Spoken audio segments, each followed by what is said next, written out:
PS Plus goes big. Double slash. And State of Play returns.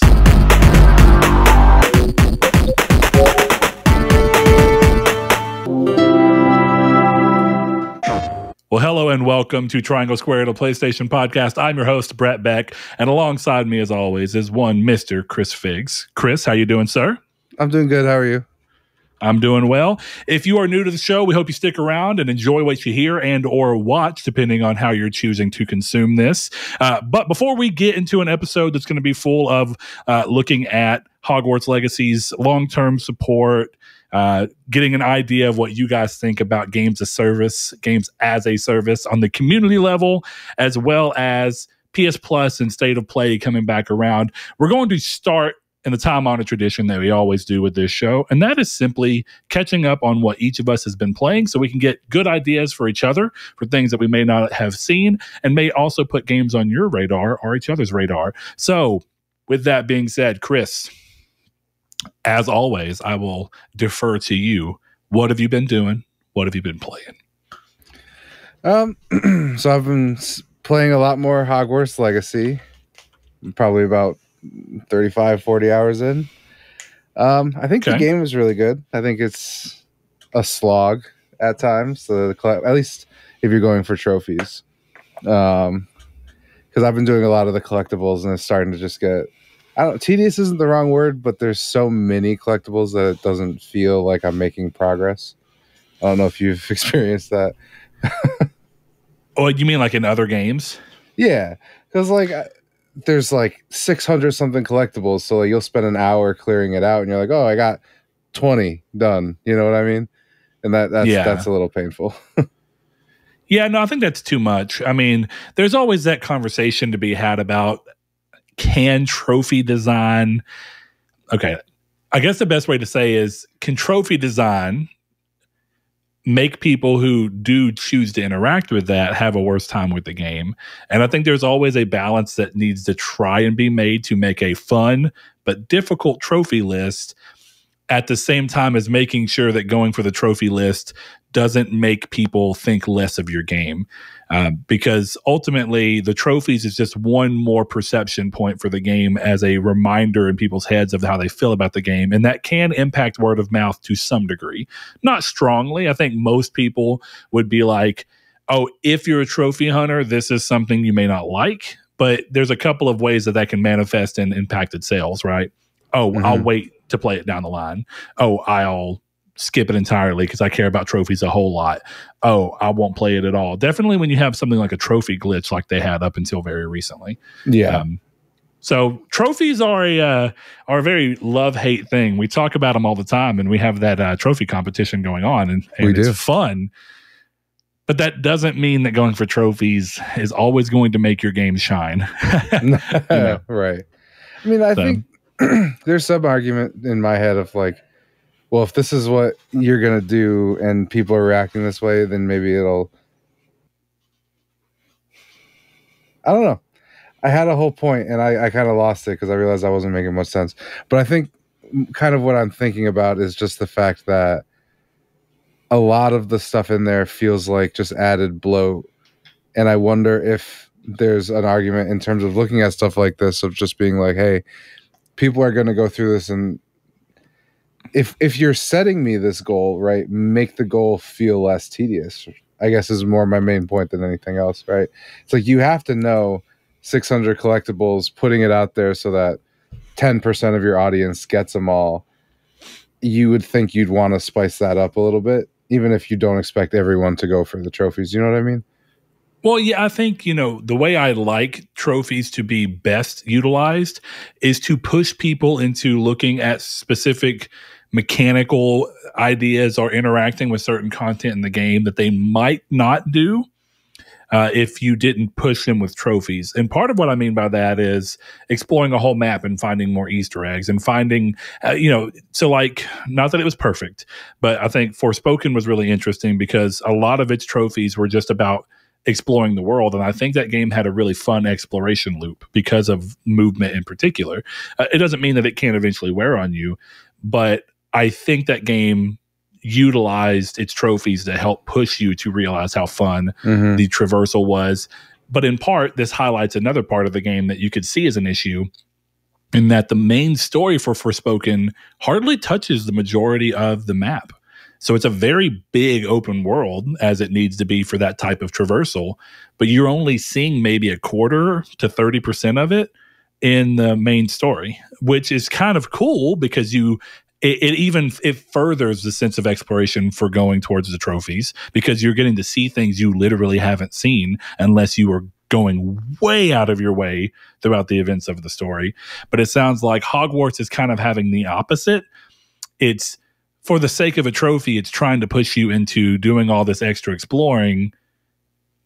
But unless exploration is in and of itself incredibly rewarding because of the game's base mechanics around it, you might be pushing people to lose the magic of exploration that a game like Hogwarts should have.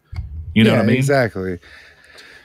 Because it's always fun, like the little bit of combat if you decide to walk, or even flying the broom. I know there's a lot of people who don't like the broom mechanics. I don't mind them, but I always have fun doing that. And it's one of those things where, for me, I've identified it as like, the Merlin trials. It's got to be like 150 of them, and there's maybe 4 to 5 different variations of it, and multiply that out, 30 of each on being generous, it starts to get painful, and especially when it's like, my biggest problem is there's no defined range, at least in my experience, of where this puzzle takes place. So you'll have a puzzle like, you have to blow up these rocks with Confringo, and then you can't find one of these rocks, and it's far enough away that it's not showing up with Revelio, and then you're just running around in circles, not sure if you're even looking in the right spot. So, well, that's kind of interesting, because like I started Hogwarts Legacy yesterday, finally, for a very specific reason that I'll get to in a second. But a lot of the game utilizes the purple circle within the minimap to give you like hey, this is within the area that you need to be looking for this goal. Right. And I would have imagined that they would use that there. And it's a hit or miss thing, because I can see it being fun that it doesn't try to hold your hand, and it tries to be like, we're just going to give you a challenge and let you rise to it. But if you're going to put that quantity in there, those challenges better be really fun. Exactly. And not frustrate you, and that comes into that quantity over quality thing, and that there's probably a good mix realistically. But I think back to the type of game that it seems like Hogwarts might be in the long run, and I'm not far enough to have a strong opinion myself, but I see people talking about it, and I think it's pretty easy to point to games like Assassin's Creed Odyssey and Valhalla, and games that have been around since fairly early in Hogwarts development, to say these games came out, were bigger and bigger and bigger each time, and they continued to sell more and more and more each time. And that kind of pushes these developers and people into thinking, this is something people like. We need to design toward it. And for some people, that will be great. Some people will just want to spend as much time as they can reasonably pull out of that world. But I think you really got to try and strike a fine balance. Yeah. I just don't think you ever want it to get to a point where someone is just like, this doesn't feel like I'm making progress. So I think that's the biggest issue for me that Hogwarts has. And it makes stuff like, because I think one of the things you get is, I'll have situations where I've been playing it for a while and decide to do a quest, but I because of how long I've been kind of in the game, I'm just skipping dialogue by accident, because I'm at a point where I'm just trying to move because of how long I've been in it. So I feel like you end up hurting the game a little bit. Whereas something like Spider-Man, I think, had just enough that it wasn't tedious, and they were spread out and more worthwhile. Like, these are great. Yeah. They have lore stuff. They have all this, but I thought Spider-Man's 20, 25 backpacks was very digestible. And then each one was interesting, and you can't make 150 trials interesting. You can't make 500, 600 field guide pages interesting. And I think that's people would sometimes disagree, though, right? Because, like, to counterpoint, just to play devil's advocate, a game I didn't enjoy, at least not nearly as much as everyone else. But I think that's exactly what, like, the Merlin challenges, at least as you're saying them right now, of course, with a lot looser constraints. But this kind of sounds like the what are they actually called? I can't think right now. But the shrines, is that the word for them in Breath of the Wild? Mm-hmm. Where there's easily over 100. Yeah, I think there's more than that. Yeah. So with that in mind, I think that game right there gets a lot of love for doing exactly the same thing. And to your point, part of why I actually got bored of Breath of the Wild is that eventually I did enough shrines in my time of playing the game, 15 to 20 hours or whatever, while trying to move through the story, that I started noticing it copying the same mechanics at multiple shrines and just slightly twisting them. And eventually that kind of started to get boring. And as I talked to more people who did more of them, I thought, oh, that's not necessarily an uncommon occurrence. And then it just becomes do I really want to do that? So, some people love that. Some people don't. Conversely, while we're kind of looking at that ideology, right? I think I just got the platinum in Dead Space. So that's why I just finally started Hogwarts Legacy. And the trophy that originally was keeping me from even thinking that I would bother with Dead Space is the Impossible Mode trophy. And for some reason, shout out to Kevin Bacon Bits, because seeing him do it, made me feel like, well, I guess it's doable. And then it just made me do it. And I'm happy to say I didn't have to, because they've updated one of the cheeses out. I think the other one still works. I don't know, but I'm played on the newest update, so I didn't use it. But one of the cheeses was apparently that if you went on Impossible Mode, once you die, you can save on your first save slot as many times as you want. But once you die, the game will either make you restart Impossible Mode from the beginning, or it'll allow you to keep playing that save and just knock you down to normal hard. And apparently the trophy was glitched in such a way that even if you knocked down to hard, you could play the rest of the game on hard, die as many times as you wanted to, and when you rolled credits, it would pop the trophy, but you would get none of the other Impossible Mode rewards. Yeah. So if you're just wanting the platinum, that was a way to do it. The secondary cheese is apparently that the death animations take like 5 seconds to get through, and if you die, as long as you pause and return to main menu, you can just reload from your last save, because it only gives you one save space, so that you can't, manipulate it that way. But that's kind of a still way to manipulate it. I didn't end up having to use either of them, and it made me feel like a god playing the game. And it's interesting because it was really like, it wasn't that bad at first, and it was my third playthrough, and I'm kind of likening it to Hogwarts because of the fact that I did 3 playthroughs. So when I think about the playthroughs that I did, there's kind of this thing where I spent probably 30 hours total on Dead Space doing everything, maybe 32. But I don't know if 32 hours in Hogwarts Legacy, from my own experience, because I haven't gotten there, is going to feel as rewarding to me as replaying the same roughly 12-hour section or story and whatnot of Dead Space. But I at least think that the design ideology behind the trophies makes more sense in making you want to push for the game, because it's like, play the game on Impossible Mode, and the challenge only serves to heighten the point of Dead Space in the first place, which is to be a horror game. When you have to worry about the cost of death and it completely stopping this run, it makes the already tense scenes that much more tense. It makes the later challenges in the later chapters that much more challenging, and it gives the game a very different form of challenge ramping. Like, it was really weird because the last 3 chapters completely changed. Up until then, I was like, I'm kind of flying through an Impossible and I'm doing really well, and I'm always having money and ammunition and health, and I'm always at a surplus. Like, multiple times in the first 6 chapters, I literally I didn't even have enough inventory space to pick up items because I was doing that well. And in the last 3 chapters, I was literally struggling to keep enough money to stay alive. Oh God! To making sure that I had the health packs needed, and I got down to my last little bar of red health a few times with no way to go back up until I visited a store, and I got very lucky. So congrats. But I think Impossible Mode was the most fun I had playing Dead Space. All for one trophy.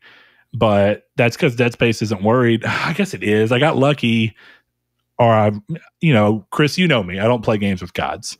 Yeah, you don't. So I got the 80% of the collectibles or whatever, the logs, audio logs, and all that on my first playthrough naturally, just because I did enough exploring.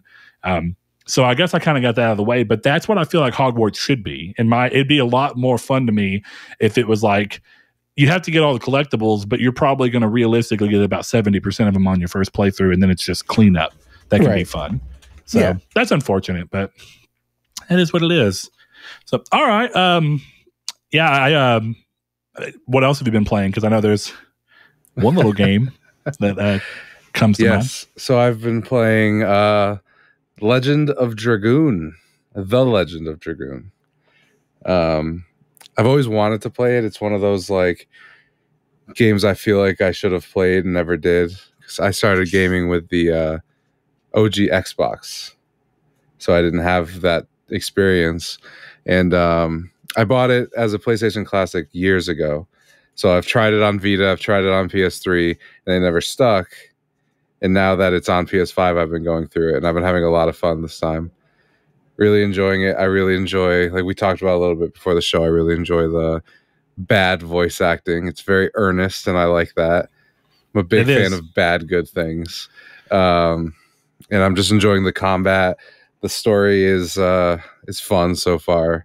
So I'm interested to see the story of Dart and his friends.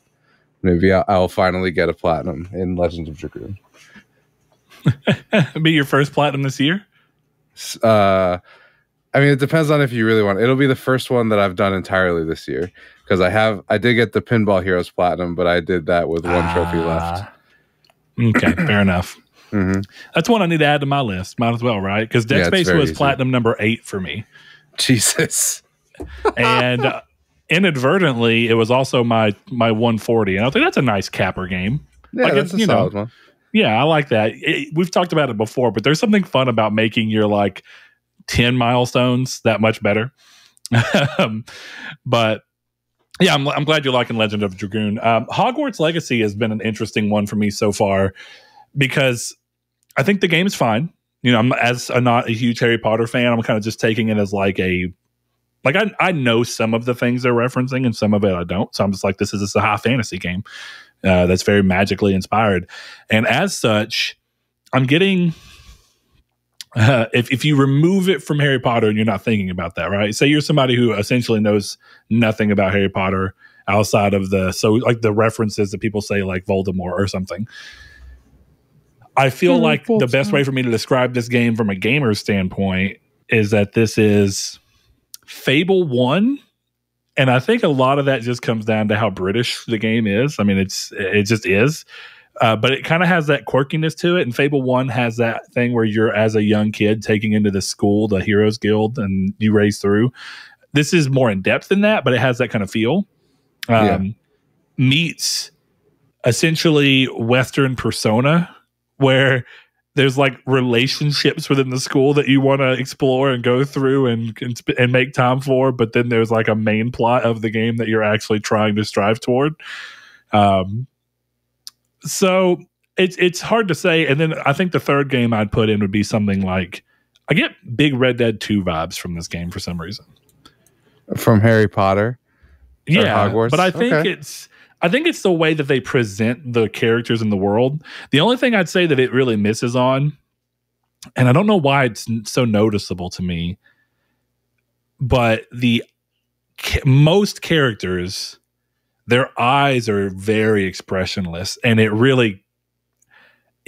bothers me in a mild way, where like they're talking and I'm like, I don't think I believe what they're saying, because their face is not like, their bottom part of their face is emoting like crazy, and then their eyes are just like static almost, very little moves, and I'm like, eyes move a lot more than that, like eyebrows move and theirs are not, and I don't know, it's a little odd.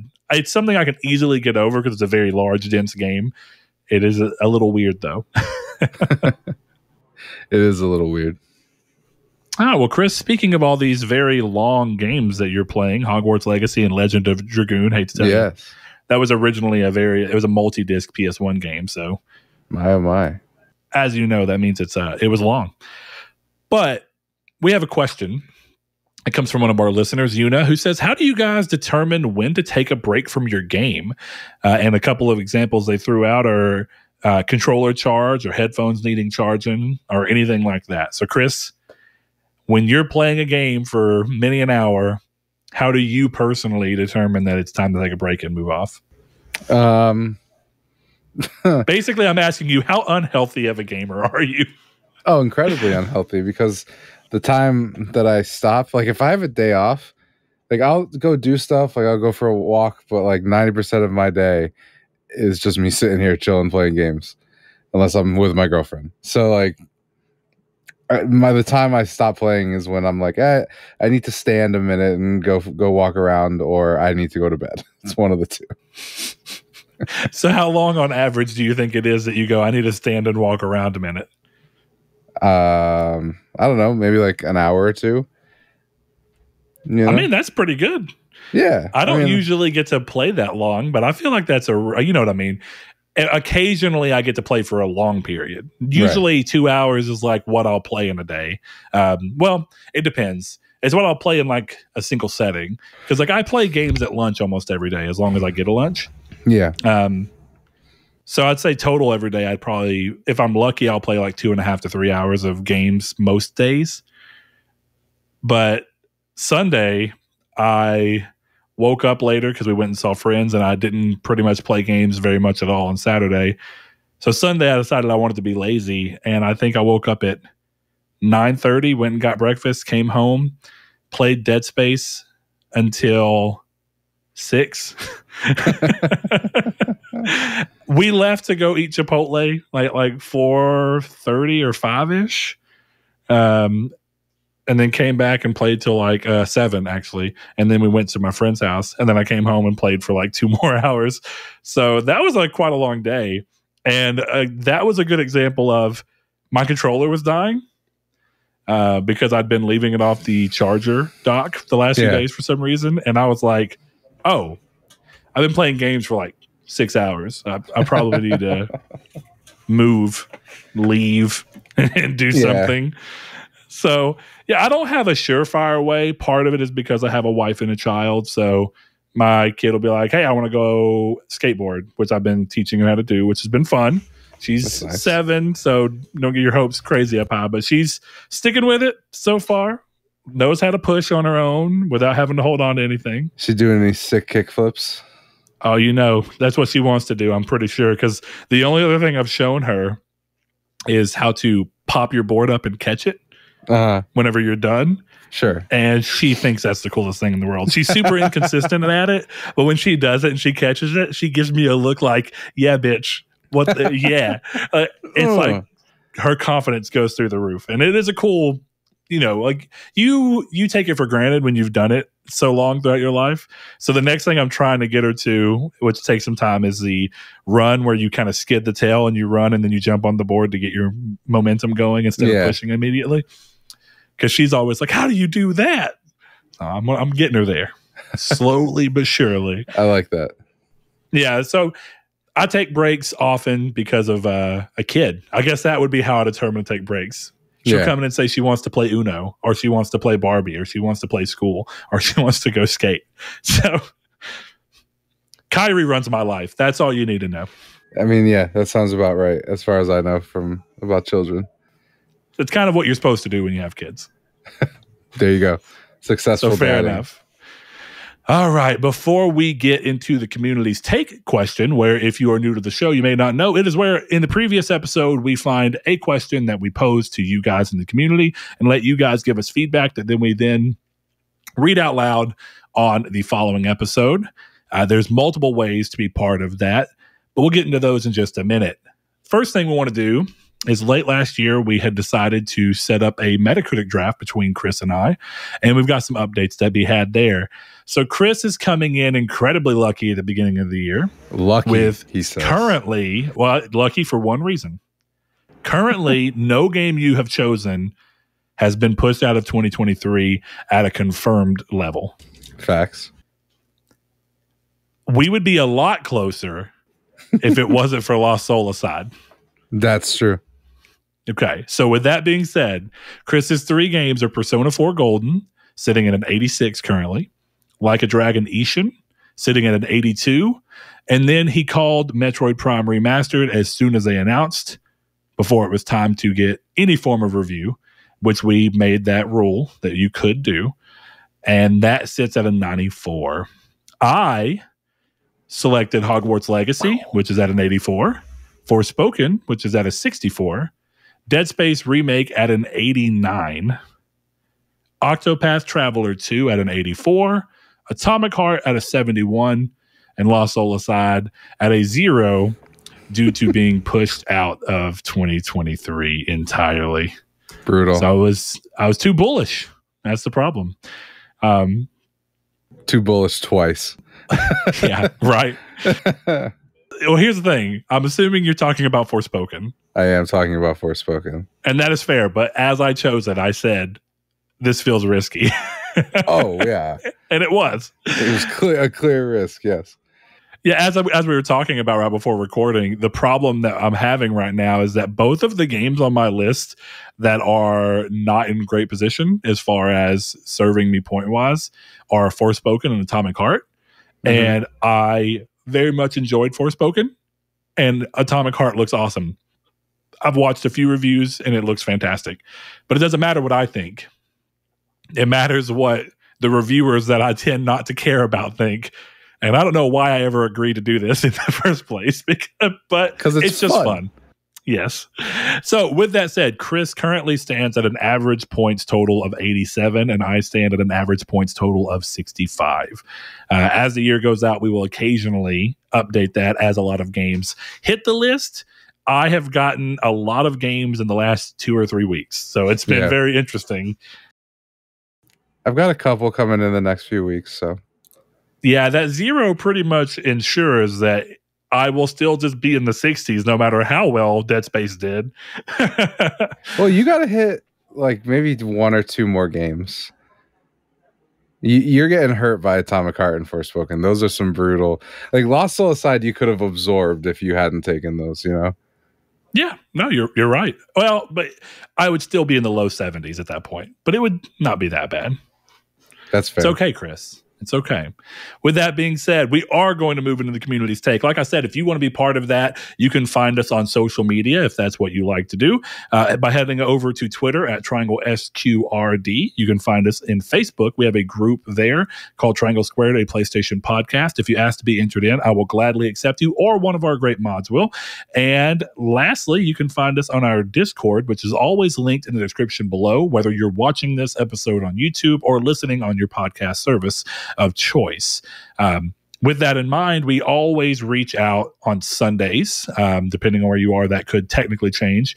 But the Sunday before we record the episode, we reach out and let you guys have an avenue to return your thoughts to us. And then we go through and choose a few of them that we feel like give us a broad conversation points or have some interesting points. And we always give preferred reading to our patrons because they are so great and have decided to support the show with more than just their time, which we were already very thankful for. And they headed over to patreon.com/Nartech and gave as little as $1 per month or more. So a big shout out to our patrons. We love you. We appreciate you. You make this show happen. And with that being said, our community's take episode, or question for this episode rather, is how do you, the royal you, feel about games? And no, I'm kidding. It's not the royal you. It is you. Real you. Me. Feel about games as a service in light of some of these games reaching end of service. Are you a fan and think that the model is going strong? Do you think it was a fun bubble that will eventually pop? Or were you never really into them to begin with? Now, one thing that was kind of highlighted from this, Chris, is at least the vocal part of our community are not super big on games as a service. Before we get into any of the answers, do you have any theories as to why you think that might be? Do you think there's something inherent about the type of gamer that is not interested in them that has a higher correlation and want to listen to things like podcasts? Or do you think it's that they just have a higher chance of wanting to respond to a call to action from something like a podcast? I mean, there's a lot of interesting ways we could look at it, you know, psychologically.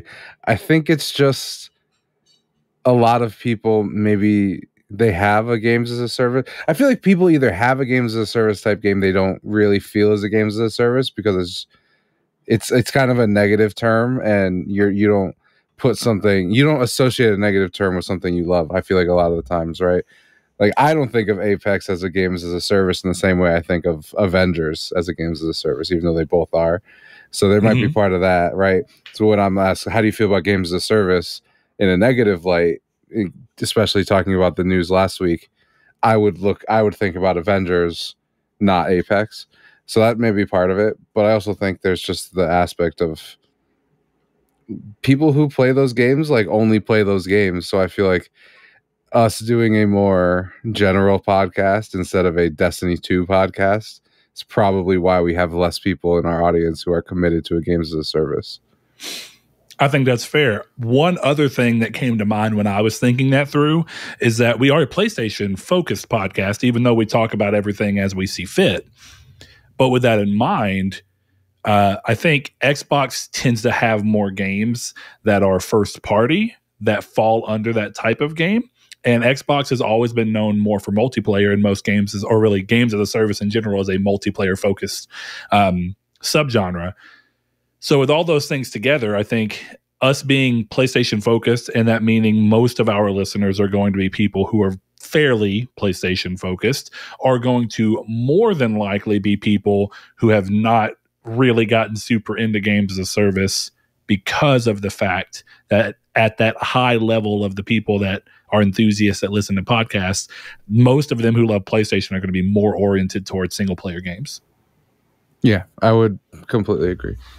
Now, that might start to change as PlayStation gets more first-party games as a service out. That may scratch some IP that is traditionally loved by single-player crowds. But we'll have to see. I'm very curious to see how Factions, ends up rating. Speaking of which, is Factions on either of our lists? Because if not, I want to call dibs. I feel like that game will get reviewed. You're going to call dibs? Are you sure it's going to come out? They've already said it will, didn't they? Yeah, how many times? I'll hold off on dibs and actually look, and I won't hold the dibs to anything. I will further experiment or research, and then get back with you. I like that call. So with my next bench pick, no. Hey, if that's what you got to do, that's what you got to do. But I can't take another 0 right now, Chris. That's why I was surprised. I'm like, you're really gonna take that? They haven't even showed us a trailer. I feel fairly confident that they've talked about it hitting this year, but you're right. Why not wait until we get a trailer? Yeah, get a trailer that first, says otherwise. Man. God, get a trailer. All right. So our first response to the question comes from our longtime listener, longtime patron, Rude Days 93. Thank you, sir. He says, it sucks. I love Knocked Out City for the time that I played it, and it sucks that I'm not going to ever play it again. But this has been the way in gaming for around 15 years now. My first major PC game was an old crappy game called Dogs of the Seas from 2008 to 2010. And the saddest thing about it was losing touch with the small, great community that supported the game. I think games as a service are here to stay, but as more and more are made, the graveyard for games will continue to rise because at the end of the day, there's not enough gamers or time to support all these games as a service. Chris, what are your thoughts on that response? I mean, I think it's pretty dead on, honestly. That's always been my fears. We keep flooding this market of games as a service, and people can only spend so much money. So that's always been my fear with games as a service. And seeing like some, I'm like, that would be kind of neat, but realizing that it's not going to overtake a lot of games and eventually just stop, you know? Man, yeah. You know, one of the things I really want to look at around his response, and I think is a very interesting thing to touch on, is the idea of a game graveyard. And the reason I think it's really important to look at that is that you can look at a lot of games and say that they're dead for all intents and purposes as far as online interaction and stuff goes. But we're getting to a point where far more games are coming out that are entirely online. They have no single player component. They do not exist separate of a server hosting the game. And that means that once those servers hit end of service and they no longer support them and pull them down, you will never play that game again. And I've been kind of mulling this over in my head because Microsoft, are as a company, right, one of the things they've done from a PR angle is talk about game preservation. But I am trying to find a way to reconcile how Microsoft can be pro game preservation, which I'm not saying they aren't, but then how the majority, or at least a very large section of their new titles that they've been coming out with, are games that cannot be preserved in the traditional sense. Once the time comes that it is no longer financially viable to keep their server up, you reach a point to where that game will eventually be truly in a game graveyard. You can say that Call of Duty World at War is in a game graveyard, which I don't know. Maybe it still actually has active online servers. But the point being is that World at War still has a campaign that you can play and go through, and it doesn't change anything. That's a lot different than Sea of Thieves, which will eventually cease to exist. And so my sub question that comes out of that, Chris, is, yeah. But my sub question that comes out of that is, when you're looking at a game like Knockout City or Anthem, or let's say big MMOs that will eventually end, right? Like, one day World of Warcraft will no longer be supported or exist. You're right. How do you think we as a gaming community should approach the idea of preserving that game? Is the game preserved primarily through videos that you can watch on YouTube of people streaming that game and seeing the idea of community that the game brought together? Or is it more of this idea of having a version of the game that could be loaded to a personal server that you could upload and hit, but it would never have the player base, right? Because you think about game preservation, we can preserve the game exactly as the game is.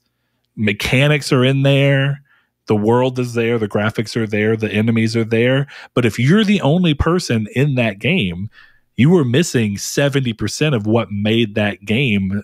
It's the experience of the game in that case is a lot of the game, the community around it.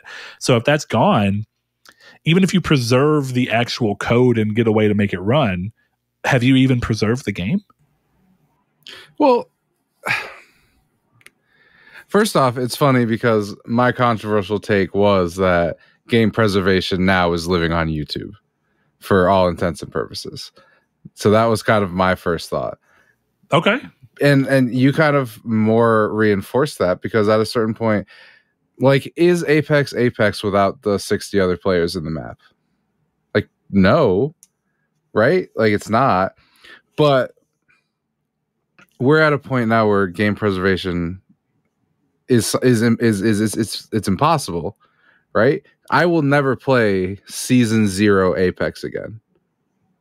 That's the other question. Even if you choose to preserve it in that way, yeah, how do you determine what is the most applicable version of Apex to preserve? Yeah, that's probably different for a lot of different people, right? Is it the first form of it? Is it the last form of it before it died? Is it the form of it that had the highest player count consecutive? How do you even determine what one would be the one to try and keep? Because again, without the community, does any of it matter?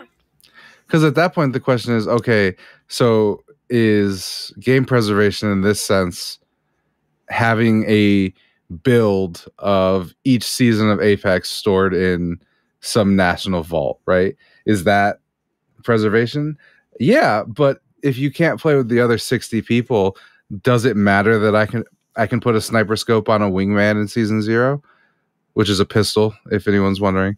So it's almost impossible to preserve games. I feel like in a lot of ways, any game that is updated in a way that balance would change is impossible to preserve. But we're also at a point that every game is impossible to preserve. You can preserve the base mode, but as of the last Dead Space patch, the version that you could platinum without beating on Impossible doesn't exist. It's not preserved. So what are we looking for with preservation? Or is it better to just say, hey, this Apex content creator's video that he made in season 1 that shows off all the guns, is that true, the true game preservation, right? Yeah. It's an interesting question. Yeah. Well, Rude Days, I really like your answer, and I like that it led to that very odd thought process. I'd love to hear what you think about that. I mean, you talk about your lament of the loss of Knockout City and games like Dogs of the Seas. If you had a hand, right, if you had a voice in how to preserve these games, how would you approach it? And would you have an answer? Or do you fall towards what Chris and I are kind of talking about, that maybe YouTube as a tool for preservation is more powerful than people give it credit for, or at least even think of? Because I don't even know that YouTube's not getting credit. I think people aren't thinking about game preservation in that way right now, because it's still relatively early that games are this online focused and this patch focused. And so we're not thinking about that necessarily in mass. But I think that the group of people who are playing these games heavily right now, 20 years from now, when they can't play any of these games, will really be like, wow, it's kind of cool that YouTube exists in a way that we can watch and witness a version that can kind of give the feeling that we felt. Because, watching this guy show off guns, it's also watching him show off guns with other people and other players and his reactions to dying or certain weapons. And that gives you even if it's technically a false, it's a sense of that community. So that'll be interesting to see, Rude Days. Appreciate the response. Sweet Gran Turismo Jones, long time listener. Brian, hope you're doing well.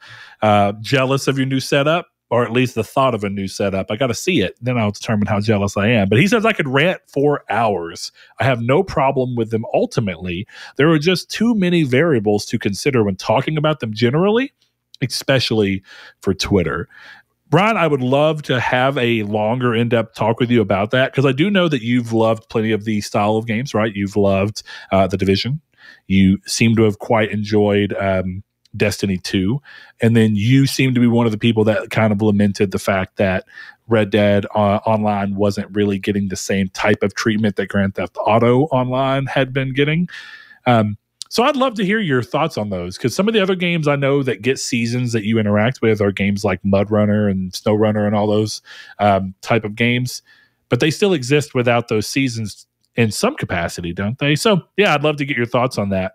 But one of the variables that I think may come into play is highlighted by Robert Phillips, somebody who has been interacting with us on Twitter, and I know he's been listening to the show for a while. He says, for me personally, it's just time. The amount of time you have to put into them without falling behind just doesn't work for me, especially when I have other games to play as well. Now, Chris, you're a big Apex player, right? Yep. And you've played a lot of games like that. How do you feel about games as a service specifically and what they demand from a time factor? I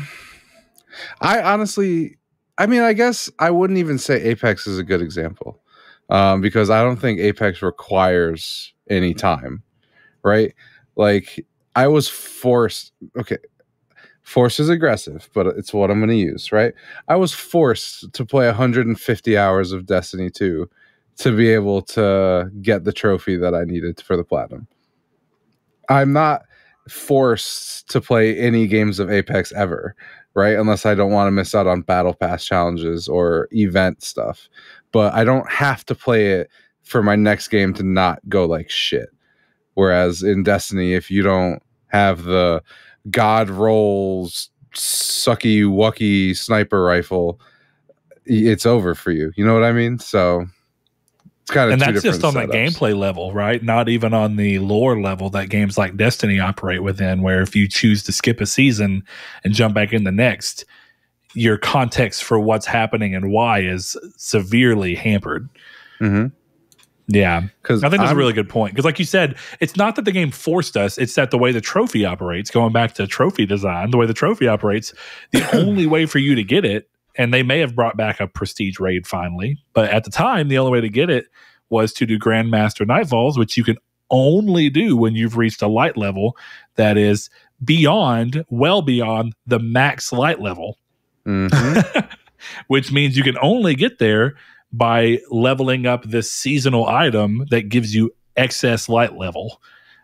So yeah, it's a really interesting idea. A lot of other people kind of bring that up, right? So Video Games is Literature over on Twitter says, I'm not into them, but that's because I like to play things at my own pace. I don't like being forced, basically, like you said, Chris, to play a specific game or risk consequences like falling behind. And I mean, I get that. But one of the things I think is going to be the real understanding is something we'll get to on No Fate here. I'm going to go ahead and pull his up above. He says, and he's a longtime patron, longtime listener, Sean, hope you're doing well. He says, some do it better than others. I've played many hours on Warzone, whereas I've avoided grindy games like Destiny, Anthem, Avengers, etc. Someone must know that the industry will suffer in the long term. I see more studios going under if they can't find the right balance. And I think that what strikes kind of true at the heart of what he's saying is when you have so many games that require so much time, but only so much of a market share of people who want to play the type of game that games as a service are, inevitably games are going to fail. And inevitably, some of the studios behind those games are going to see some form of fairly large impact, be it being shuttered completely, or be it something like what happened with Marvel's Avengers, in where Crystal Dynamics was sold, in large part due to the underperformance of Marvel's Avengers. Now, there's a question to be had, and one of our other patrons, Mark Schutz, had mentioned that some of these games live and die based off of potentially unreasonable expectations of success.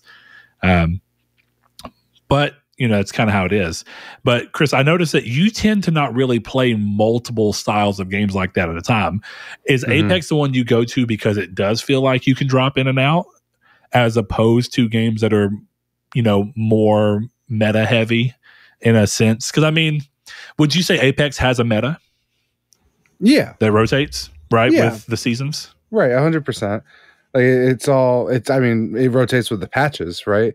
Once the Nemesis gets, you know, nerfed, that it's going to be less used. But right now, it's all Nemesis I guess. So in contrasting it against something like Destiny, where you've got to do missions that are season timed to get weapons that you can only get during certain season runs, the difference for Apex, I would then assume, from what I have played of it, is how do you go about getting those weapons? Do you buy them and they're always available in perpetuity, or are they just automatically an option because of the more battle royale aspect where you can just find the gun in the map?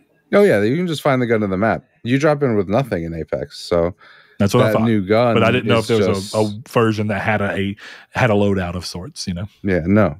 So that I don't know. I think the problem with games like Destiny is it requires your time, and that's why I gravitate towards Apex, because I can take 3 months off of Apex and drop back in 3 months and not miss anything, or realize that an entire bit of the game's story and lore is completely deleted because they had to make room for other stuff. Like I don't have to worry about that too much. So let me ask you something. As somebody who does play Apex and interacts with games as a service in that way, do you personally think that the time requirements that people often mention are overstated and overblown and not really that widespread through most of the games as a service industry? Do you think it's just a few games that get highlighted and people point towards that just because of a few big games like Destiny that do have that problem? Or do you think that there is a large portion of the industry for games as a service that does have that problem,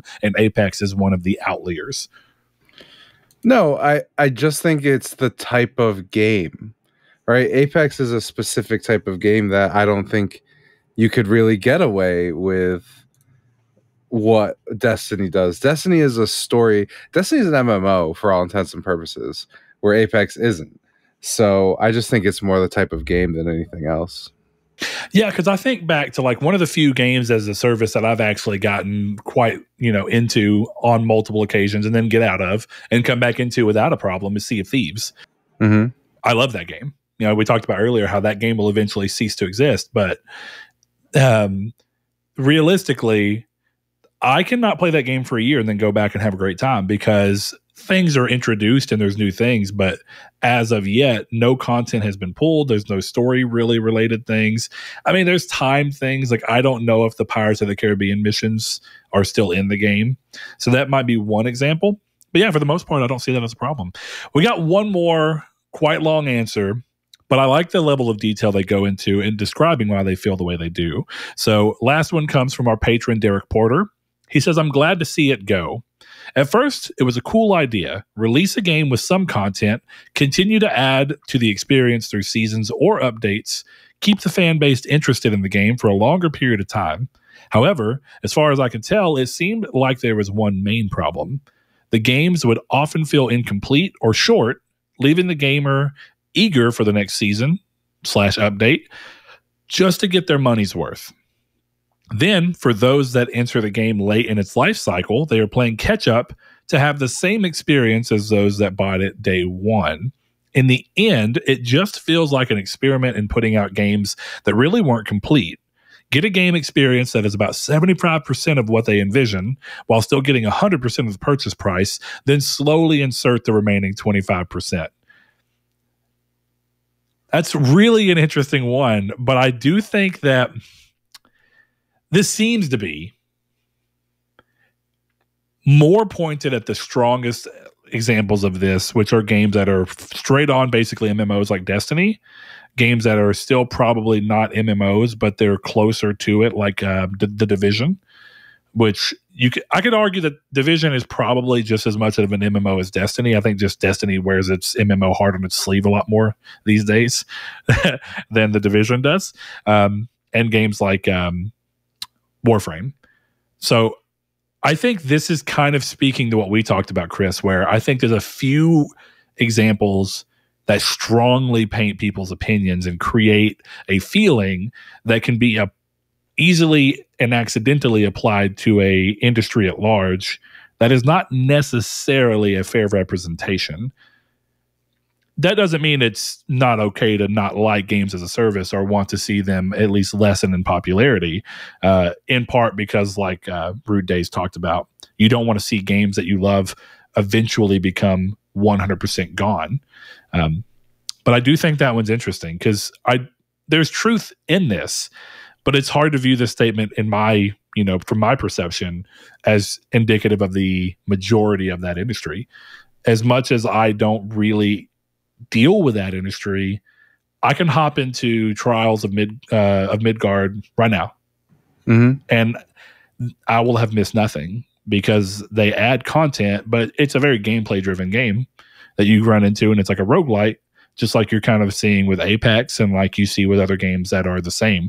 I don't think you could argue that games like Forza Horizon, where they add cars that you can probably only get at certain times, and Gran Turismo 7, where they're updating the cars that you can buy. And if you don't play all the time, you may miss cars you want. But I don't think that's quite the same as Destiny 1, right? Like a good go-to example for him is Destiny 1, where that game did feel incomplete. You get to the end of the story, roll credits, and you're like, what? That felt like the beginning of the story. That felt like the epilogue, and now you're rolling credits, and I have to wait until something else comes out. But, not every game, I think, has suffered that exact fate. Chris, you have any thoughts on that one? I mean, I agree and disagree, I guess. I don't know. I don't necessarily feel like the game's, like as he puts it, getting 75% of the experience for 100% of the price. I think that reminds me a lot of the old, do you remember when Call of Duty would always get that, they just copy and pasted the last game with a new skin, you know? And it always, I was a Call of Duty guy big time at that point. So I was always like, oh, that's not true. They made their own game, and it was like half true, half false, right? It was Sure. It's the same mechanics in a lot of ways, but the game is entirely different. And I feel like, you know, you look at something like Division, and that game is going to take, like, let's say generously 30 hours to max out, and then you have all the end game content, and they're adding more. There's definitely examples. Destiny 1 is a great one of a game that was meant to be a games as a service and then barely delivered anything at launch. You know? And Anthem, for a lot of people, was the same thing. Right. Even though Anthem at least told a complete story, it still goes to show your balance of what people expect versus what they get and how that can...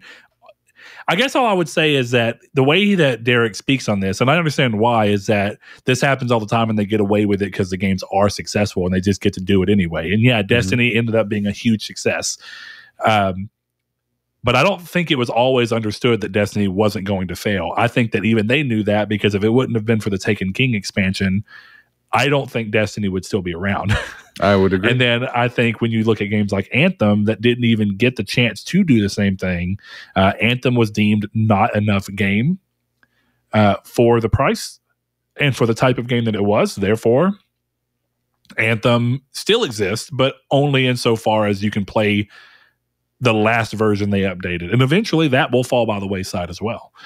So I don't think Anthem can be considered a success. So I get where he's coming from with it. I do, Derek, but I think that realistically, most of the industry is probably not going to be that.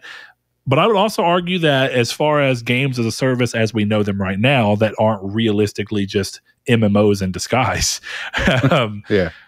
I think that those are still a little more nascent. And I think it's going to take a little longer for us to see how those types of games actually do work in that regard. Because I think it's a really hard argument to say that Apex or Warzone 2 or Sea of Thieves or Grounded or any of those games were 75% of a game for 100% of the purchase price in that sense. So time will tell how true that ends up being in mass, but I think we're just going to have to wait. With that said, Chris, Brett, I appreciate you chiming in with that, but I think it's time to move into the news. What say ye? Let's do it. Hey, harpoon. Anyway. Harpoon us some news. Yeah, I will. I'll harpoon us out some news. The first piece of news is after the highly successful launch of Avalanche's Hogwarts Legacy, many suspected the team would move on to doing some post-launch DLC for the title. However, game director Alan Tu has cast Avada Kedavra on that idea, at least for now, saying, quote, "We've been really heads down bringing Hogwarts Legacy to life. So at the moment, there are no current plans for DLC," end quote. Hogwarts Legacy sales have already been massive. It had the biggest launch in Europe outside of FIFA and Call of Duty since 2018 with Red Dead Redemption 2. Chris Dring of GI.biz reports that digitally, Hogwarts is performing at 56% higher than Elden Ring. If the game can maintain its torrid pace, one would have to imagine that DLC might come back on the table. There's a lot to unpack there. I think the game had a pretty fraught development, and I think it's had a fraught road to release. And if anything, I wouldn't be surprised if part of what's going on is no DLC, so that everybody who worked on that game just kind of has a chance to take a break. I'm not saying there won't be a follow-up, right? Yeah. Maybe there will, maybe there won't. But let's say that they are following it up with another game in that world. if they don't do DLC, which will be announced and talked about and marketed, and therefore back in the social conversation, therefore bringing the ire that came with that, I think that there might be a want from them to say, hey, we can just work on a follow-up game that will hopefully be as successful that we won't have to talk about for at least 3 years. And that means that we get 3 years, 2 years, whatever it be, of not having to live that life. But it's hard to say, you know. Yeah, I would just be surprised if they didn't want to take advantage of this. But a lot of the stuff I've seen suggested to me seems like full games in a lot of ways. Because one of the big ones I've seen is Quidditch, right? Spoilers for the first 5 seconds of Hogwarts Legacy. Skip 5 seconds. 5, 4, 3, 2, 1. There's no Quidditch in the game. And people talk a lot about that as if that's something they would add. And to me, which I said in our Discord, which you can join in the link in the description, is that feels to me like a live service game, right? Like, here's your competitive Quidditch game. And that, I would say that you might be right, considering that, and this is coming from someone who has not reached the point in the game where you can do broom, stick flying. If they're going to make Quidditch, and honestly, the answer might be that Quidditch isn't in the game because they were not able to come up with a compelling and competitive enough level of control for the broomsticks that everyone who play tested liked. I'm not even kidding, considering how split people have been on whether they like or even care to use the broom flying in this game. Makes me think that that's probably the answer. So it's either that another developer is going to have to come on board and do that and face the same potential backlash and just general social, being in the eye of the storm is not always a great thing. And I think it's completely fair to say that anyone may want a break at this particular time, because unfortunately, one of the good sides of the internet is that you can connect with people far more easily. One of the downsides of the internet, you can connect with people far more easily. It is the true double-edged sword that comes, and I think it leads people to trying to put things on people that are not true to who they are for a number of different things. So with all that aside, I'm curious to see how this will end up playing out. But at the same time, the real reason I think something may come of this, not necessarily DLC, but just a follow-up game, is that the last few Fantastic Beasts movies have been consistently trending downwards in how much they've made in their popularity. And this game is the inverse. Controversy and all, this game is massively successful. Now, I don't know. Let me take a step back. This game is massively successful from an outside looking in perspective. I have no clue what Warner Brothers spent, how long development was. It seems that it was around 5 years. And with all that in mind, I don't know what WB considers a success. But I would imagine that since it's probably the most successful Harry Potter thing, they would probably be bullish from a company who wants to make more money standpoint to do this again. The real question comes, Chris, from whether or not a follow-up game that may or may not experience the same level of controversy would be as successful. Because I think everyone would be a little foolish to say that for all the drama that it caused and a lot of very bad things that it caused, the controversy for this game did have a rather strong impact on sales. Take with that information what you will. Take how you feel about the game from that what you will. But people did choose to support the game or not support the game in some capacity, in large part due to the controversy. And as far as I can tell, it looks like the people who chose to support the game far outnumbered the people who chose to boycott the game. But I don't know if that would happen with a follow-up, because by the time that comes, the cultural conversation will have to have shifted to some degree, and you may not catch that same, for lack of a better word, you may not catch that same martyrism that this game kind of got to get. Fair. So do with that what you will. But Chris, unless you have something else you want to say, I think we're going to move on to the next piece of news, which is also good and bad news for you. No, I don't know. I think in the end, it's funny because I was thinking to myself the other day, like, I wonder if WB did this on purpose. Like all of the controversy and all of the boycotting and the keeping the game in the public eye, there's got to be a part of them. While this must suck for some of the people working there, there's got to be a lot of people who are like, this was awesome. This helped us so much. It's a mixed bag, man. I really got to say, right? Free from how anyone feels about the game, I think that if we isolate that, what you just said, right? If we isolate that out and we look at a company choosing to potentially sacrifice the mental health of their employers, the people who are making the product, because of the fact that it could help sales, despite what it does or does not do to them, is pretty fucked up. If I'm being honest with myself, if I'm to think, and you're probably right, but if I'm to think that someone at WB was like, controversy sells, baby, which it does, it always has. It's, shock value sells, and shock value comes in multiple different ways and capacities.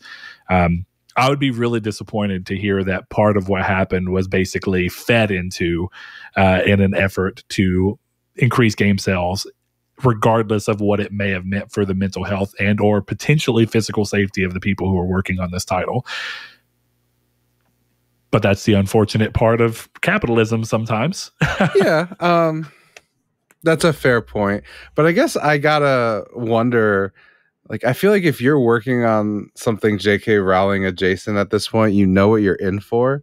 Like, the internet's the internet, and it has been the internet for as long as the internet's been interneting. Hey, so, at this point, that is fair.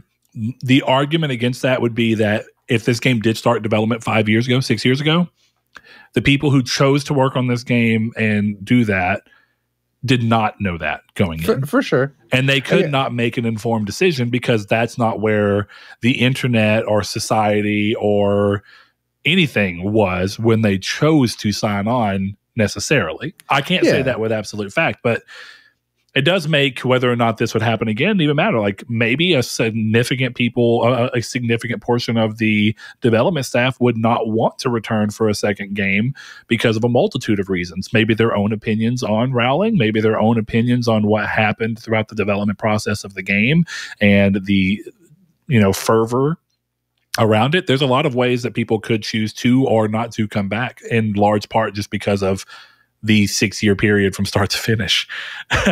Yeah, and to be fair, I don't want to imply that like the head of WB and J.K. Rowling were sitting in a smoky room like, oh, say something transphobic this week so the game's back in the news.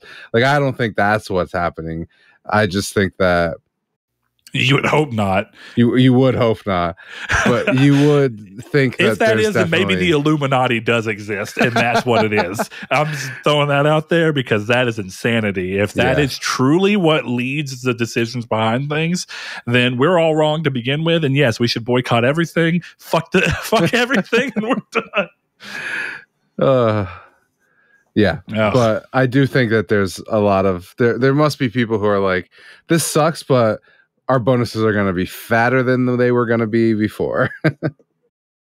I mean, and there's at least that controversy. Silver linings. Silver linings playbook. There you go. I never saw it actually. I haven't. Neither have I. That's the one that has Jennifer. What is her last name? You know what? I actually think I did see that one. Jennifer Lawrence and Bradley Cooper. Bradley Cooper. That, yes. I haven't, but for some reason it doesn't seem that different than Failure to Launch with was it Jennifer Aniston and all right. Yeah. All right. Well, with that said, the next piece of news, good news and bad news this week for Firaxis, the developers behind Chris's 2022 Game of the Year, Marvel's Midnight Suns. First, the positive, the studio's new leader, Heather Hazen, announced that the studio is hard at work on the next game in the Civilization franchise. This is along with continuing post-launch development for Midnight Suns, which is already released along with continuing which has already released one expansion, with Deadpool releasing a few weeks ago, and Venom, Morbius, and Storm expansions announced for the future. Now the bad. A shakeup at the studio has seen Jake Solomon, the director of XCOM and Midnight Suns, departing the studio. Following him out of the door is studio head Steve Martin, which Chris made sure to put no relation. You're telling me Steve Martin, the jerk, shit from Shinola, does not work at Firaxis Games? No, he does not. You're telling me Cheaper by the Dozen's father does not work and did not help design and develop both XCOM and the hit Marvel's Midnight Suns? No, but it would be hilarious if he did. That would be so good. But apparently that's not the case. Anyway, this ends his 25-year stint within the company. Along with them are 85 other members of the team who are moving on from the studio. This is always an interesting conversation, in my opinion, to have around the continued idea of what makes a studio and what makes your love for a studio persist when you look further in, right? Because you can love Naughty Dog and be ignorant to who stays or leaves and just see their name and see a quality game, and turns out it is quality and you love it and you keep perpetuating that love for Naughty Dog. But at the same time, do you feel like if a game comes out from somebody like Firaxis or Naughty Dog or any of these studios, Bungie, and they feel like suddenly they don't like it, do you think that the first thing they think of is, did the people who I loved leave the studio? Like, did the people who made the product I love leave the studio, or what? It's I feel like us being podcasters and people who listen to podcasts, they're a little too close to the industry in some ways. I would agree with that. It's a little hard to separate and understand why you may feel a certain way. Yeah, no, I would actually completely agree with that. So it's hard because I say completely agree. There's people out there who, and I think the vast majority of people who follow games, who think that BioWare, who is making the next Mass Effect, is the BioWare who made Mass Effect 1, 2, and 3. And no, the main people who made BioShock or Mass Effect 1, 2, and 3 aren't there.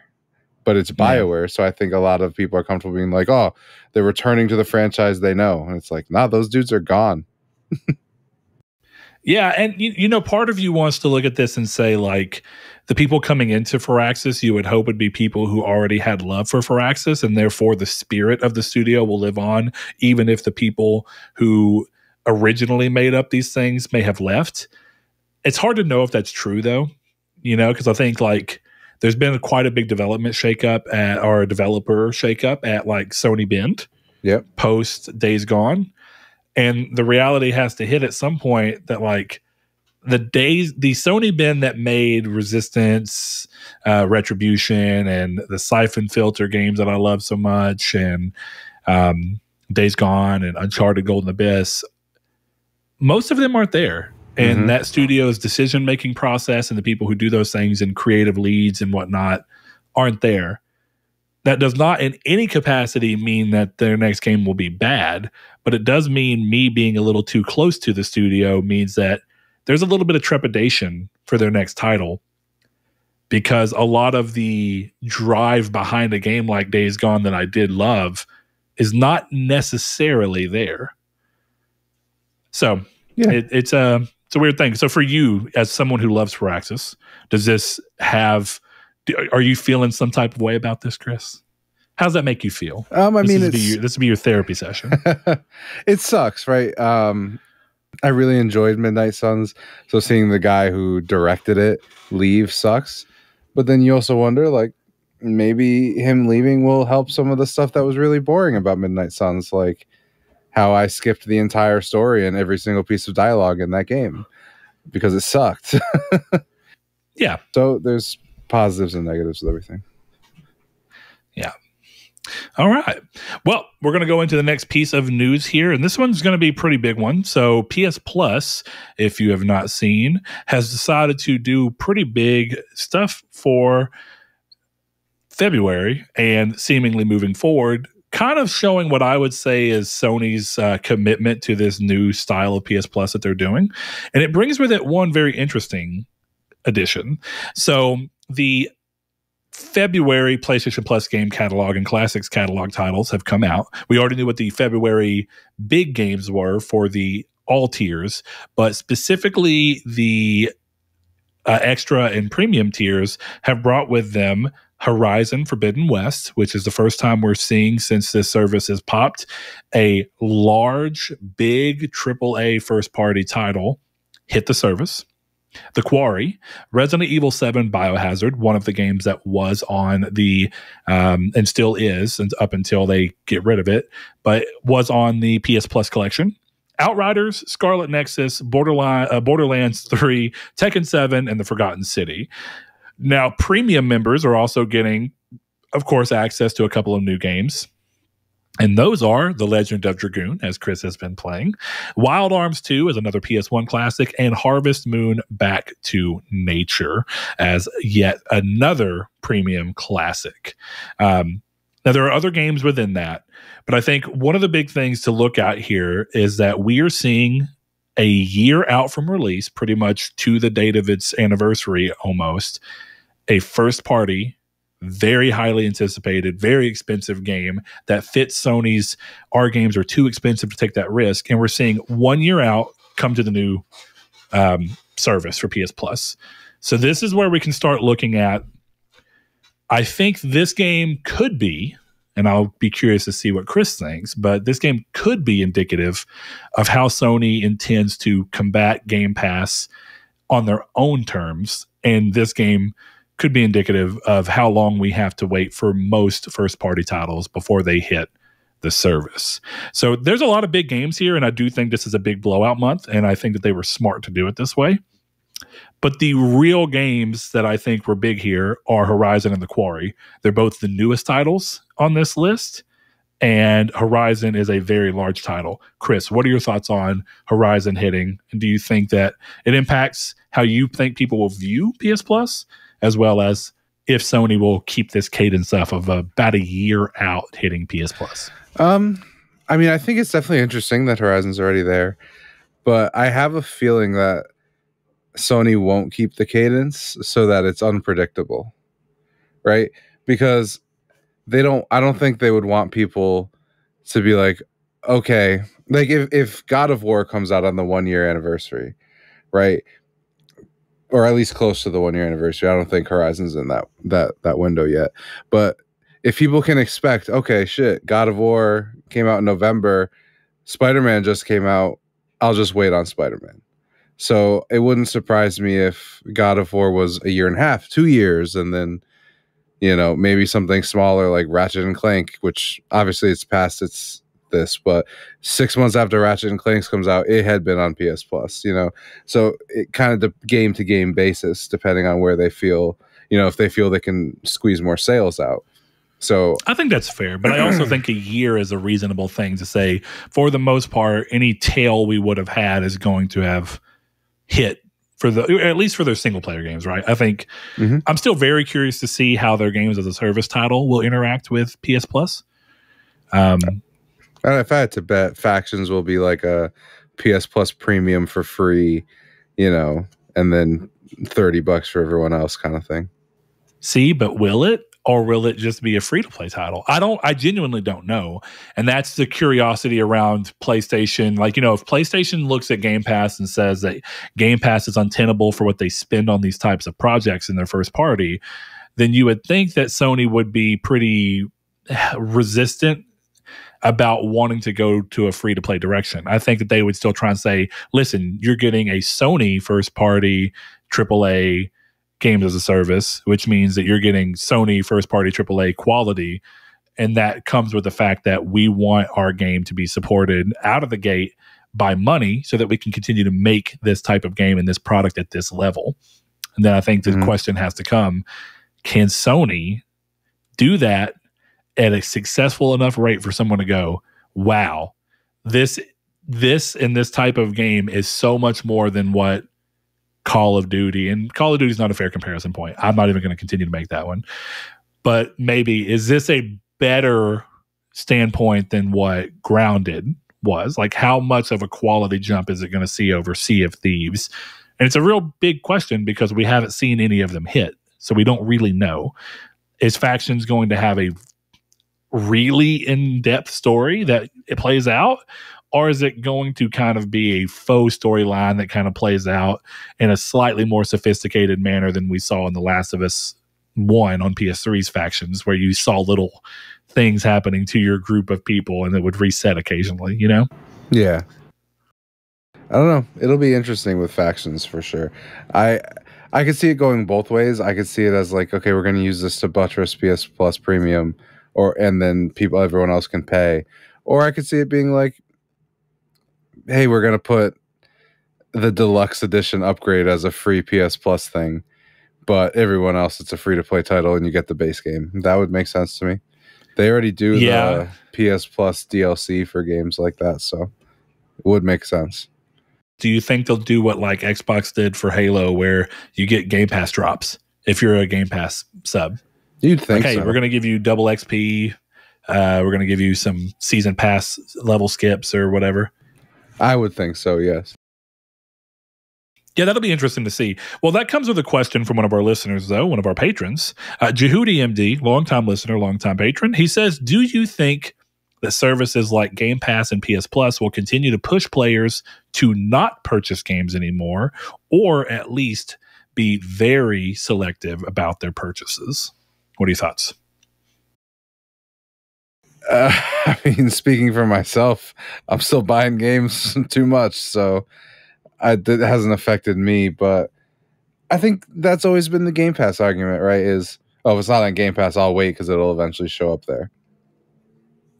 You know, and honestly, I think the attitude hurts worse than anything else because, you know, if you're sitting here every time being like, yeah, I'll wait for, I don't know, Atomic Heart's on Game Pass, but I'll wait for Hogwarts Legacy to hit Game Pass.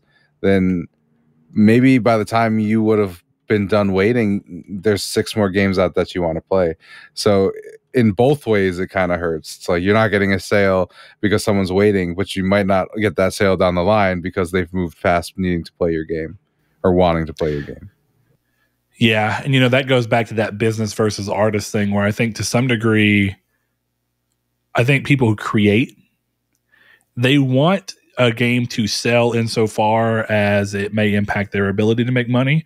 But since a lot of development is based on them making extra money specifically up front from Metacritic reviews and Metacritic score, then I think that most artists just come to the point of where they eventually want someone to play what they spent all these years making. Because it's like you want your labor to be appreciated and what you spent time creating. And I understand that as someone who creates. Like, you do want to put it out there, and you just, if you can find one person who meaningfully reaches out and talks to you and tells you about how much they love the thing that you put out, that shit is like fuel for the soul. You know, we have 3 or 4 or 5 different people that constantly hit up a band I've not actively done anything with since 2016, 17. And they'll reach out and be like, listen to the EP again today. It's so good. Helping me through something I'm going through right now. You know, and that it's nice because like I tell them all the time, they'll be like, oh, I hope you're getting money from this or from me streaming it or whatever. And I'm like, I don't give a shit. At this point, any money I may or may not make off of that really doesn't matter. It's not going to be enough to change anything. If you're just listening to it, I'm happy because it's like it has a life and legacy of its own. And that's what people want. Absolutely. But the business side of things definitely comes into play here, where I think most developers be like, yeah, buy the game on sale. Buy the game when it's $5. Just please play it eventually because we think that there's a lot that you may enjoy. Yeah. But going towards that idea of, I'm glad that Jehudi decided to continue to push players to not purchase games, because I would argue that going back as far as PS Plus and its very initial 2010-11 launch, all those years back, I think it set the seed in anyone who's going to lean towards that type of game or that type of purchasing. I think it planted the seed for them to go, oh, that game could hit PlayStation Plus, so I'll wait and see if it hits. And I think that anyone who's going to play that way is going to do it that way regardless. Yes, it's going to be slightly exacerbated from Game Pass and PS Plus when so many more games are being added month to month to month instead of it being limited to 3 or 5 games a month, as they've changed throughout different times on PS Plus and Xbox Game Pass, or not Game Pass, but Games with Gold. So to that end, I think that this has been happening for a long time, well over a decade at this point. I do think that these things are pushing it even further, but I think the real question comes down to here, and I know some people are a little more doomy about this than I am. I think a lot of people think that subscription services are an attempt to push people to a point where you don't buy or own anything. And I don't know, man, because I think you can say like subscription services exist right now and have for much longer in a meaningful capacity for TV and movies, and yet people still buy DVDs and people still buy Blu-rays and 4K Blu-rays. And I think at some point, there's always going to be a want for any consumer base to have the option to buy and outright own. It's just a question of, yeah, it will impact it, but it'll eventually reach an equilibrium to where people who want physical media or just whatever form of ownership they have that they view as real ownership to exist. And then the rest will be happy waiting for things to rotate in and off of different streaming services. And that'll be pretty much what it is. So yeah, I would lean towards selective about purchases for people who are doing that. I don't necessarily know of gaming at large, at least in terms of the people who spend the most and make the most profitable aspects of the thing in that first year or two, are going to truly be impacted by these services, at least not yet. Yeah. But it'll be time can always change that. Next thing up, one that Chris probably won't have much to say, but we'll see, because he had opinions on the movie at the very least. Sega says that Sonic Frontiers sales greatly exceeded expectations. Quote, the number of units sold greatly exceeded the full year plan at the beginning of the fiscal year, and we recognize that this is a title that we will continue to sell over the long term based on our sales strategies, such as pricing, promotions, and the development of free DLC. When asked, or end of quote, when asked to evaluate the quality of Sonic Frontiers based on critic and player reaction, one exec replied, quote, although it is true that the Metascore was slightly lower than expected, we believe that we were able to release a title that has been well received by many people around the world, thanks to the extremely high ratings from users. Quote, we plan to release the recently announced additional DLC sequentially, and we believe that we can continue to build up repeat sales. In addition, starting with Sonic Prime, which started on Netflix in December, we plan to further expand the Sonic IP in the future, such as the third movie and merchandising, end quote. So, Chris, yeah, I don't really think you were very bullish or into Sonic Frontiers. Nope. But are you personally surprised by how well it's sold? No, Sonic fans are crazy. We are. But one really big point here is that this is the most a Sonic game has sold, and now I think it's greatly exceeded even at this point. But even at the beginning, this is the most a 3D Sonic title has sold since Generations in 2010. And it's even outsold Sonic Mania, which is one of the highest selling Sonic games at all, which has been really interesting. So my point there, I don't think that this can squarely go down to just Sonic fans in the most traditional sense of that word. I think maybe Sonic fans, when we include people who are new Sonic fans because of the movies or the Netflix show, or just because of word of mouth around Frontiers. Do you think you agree with that or not? I don't have my finger on the pulse of the Sonic fans. Two honestly. Out to even find out, huh? Yeah, I mean, I'm sure the movie helped. I'm sure the game looking better than normal helped. Because I mean, there was a point where I was interested in it, so I'm sure all of that helps. Helps the game sell more than they expected to. So that's a good thing. I'm glad people are going to get more Sonic, I guess. Well, outside of what you may care about, for anybody that did like Sonic Frontiers, or at least liked the idea of it and wanted to see it pushed to a bigger budget, the upside that comes with this is that they have said that they will be greatly increasing the budget for the next title as a result specifically of this game far exceeding expectations. So anyone who may have thought, man, that the pop in for the draw distance is a little distracting, or oh, it didn't look or whatever quite as good as I would have hoped for this type of game, maybe that will be something that is addressed in the next title. It would be really crazy to get a truly next-gen feeling Sonic game, because I don't think that they've done that, and it failed miserably. But they wanted to try doing that and then rushed it out of the door for Sonic 06, the reboot. It was supposed to be like, Sonic's never looked this good and felt this good. And then they were like, but you also got to rush it out of the door so we can hit the 20th anniversary of Sonic. And that didn't work. Yeah. So weirdly enough, I'd say Frontiers is probably the closest we've got to trying to actually do a next gen Sonic. And as much as I love it, that is not what it is. You know what I mean? Yeah, absolutely. Which that kind of goes to our conversation. We were talking about Mario last week, right? Mm-hmm. We did talk. Realistically, do you think anyone would ever be like, we need next gen Mario? I don't even think that thought process exists, because I don't think anyone cares about that part of Mario. People just want more Mario that they enjoy. Yeah, I mean, it's clear that Nintendo gets away with not putting their marquee franchises in quote unquote a next gen state, and it's because those games are gameplay games. So I don't know that what do you need for 4K ray traced Mario jumping on pipes? I'd rather play I'd rather play those games in 8-bit versions even today.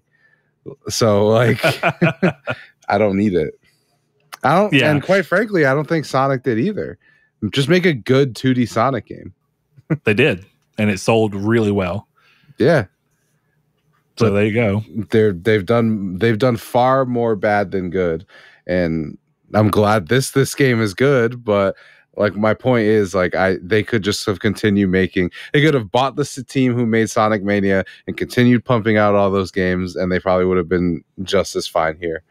But I'm glad this did well. I hope they do more, and I hope they refine it a little bit. I think there's a balance, because one of the things about Sonic Mania is I did love it, but it had been so long since we had really had a 2D Sonic in that style that game got to really lean heavily on nostalgia while still being great. But it reused a lot of the zones that we were already familiar with, and it didn't really do much new in the gameplay department. And that's okay, because it was impeccable what it did. But I don't think you could have just kept doing that. And I think one of the things that has been a boon to 3D Sonic is that more often than 2D Sonic, they have been willing to try and reinvent and do something unique. And I would argue that Mario's done the same. Mario has really tried with its 3D games to do something different and unique and have a shtick that you can say for that game. So in that sense, because maybe I'm wrong, and there's a good high chance of me sounding ignorant right here. I cannot remember a Mario game that I've seen or played before Odyssey where you could throw your hat and use it to jump in different things. That was a feature of Odyssey, just like Mario Sunshine on GameCube had the water jetpack. Mm-hmm. So they've always gone out of their way to try and do something unique and change the formula and do something like Galaxy was a very different style on the Wii, and then they did something different again when they did Odyssey. Now, of course, you have times where they've not done that, and they've done more nostalgia-driven games like what was it called? Super Mario Land 3D and stuff like that, where that's, for the most part, it's just trying to be like, hey, we're going to recapture older Mario games. But I think it'd be false to say that Mario hasn't truly tried pushing since 64. It's just 64 is the biggest one to point at, because it was like, hey, we're completely changing the axis in which you interact with Mario. And that's revolutionary in a way that you can't argue that Odyssey is, because Odyssey's just continuing to build on what 64 did in some capacity. Mm-hmm. I don't know. It'd be interesting to see Mario actually take as much of a turn as I feel like Frontiers did for Sonic as a game. But I don't know that anybody wants that, so they probably shouldn't. But in this case, it works very well for Sonic. I'm glad it worked out well for you, my friend. Well, there we go. Next thing up, PlayStation has finally confirmed a new state of play. As we talked about not long ago with Jeff Grubb, it will take place this Thursday, February 23rd at 4 p.m. EST. They set expectations firmly, as they always do, at 5 new PSVR titles, indie and third-party reveals, and an extended look at Suicide Squad Kill the Justice League. Now, with this comes 2 questions, Chris, from our listeners. Are you ready? I'm super ready. First, Rude Cold, one of our longtime listeners and patrons, friend of the show. He says, your state of play predictions. So since we kind of have a framework to put our predictions in, how bold do you want to go? I mean, I'm not sure how bold I want to go because it's hard because I'm looking at what they said is going to be there. And my boldest prediction is like a Hades 2 date. Okay. Or at least an extended look at the gameplay, hey, we're gonna actually see gameplay outside of just what the little flash trailer, the quick flash trailer showed. Yeah, at the Game Awards. I mean, I saw stuff floating around about Silksong date being announced there. I don't think that's happening because they clearly have Microsoft advertising money. Certainly looks that way. Yeah. Yeah. Maybe like a Sea of Stars announcement for PS5. I wouldn't be surprised if Pixel Remasters got a date, even a Shadow Drop. I don't know. So it's certainly, there's certainly a lot of things, but it's hard because when you're looking at an indie showcase and the third party reveals, those could be anything. Yeah. You might not be off too far. They originally said Pixel Remasters coming spring of 2023. I could see a Shadow Drop just because there's a high level of success for those. Then again, a lot of them have happened lately. So it's like, do you really want to?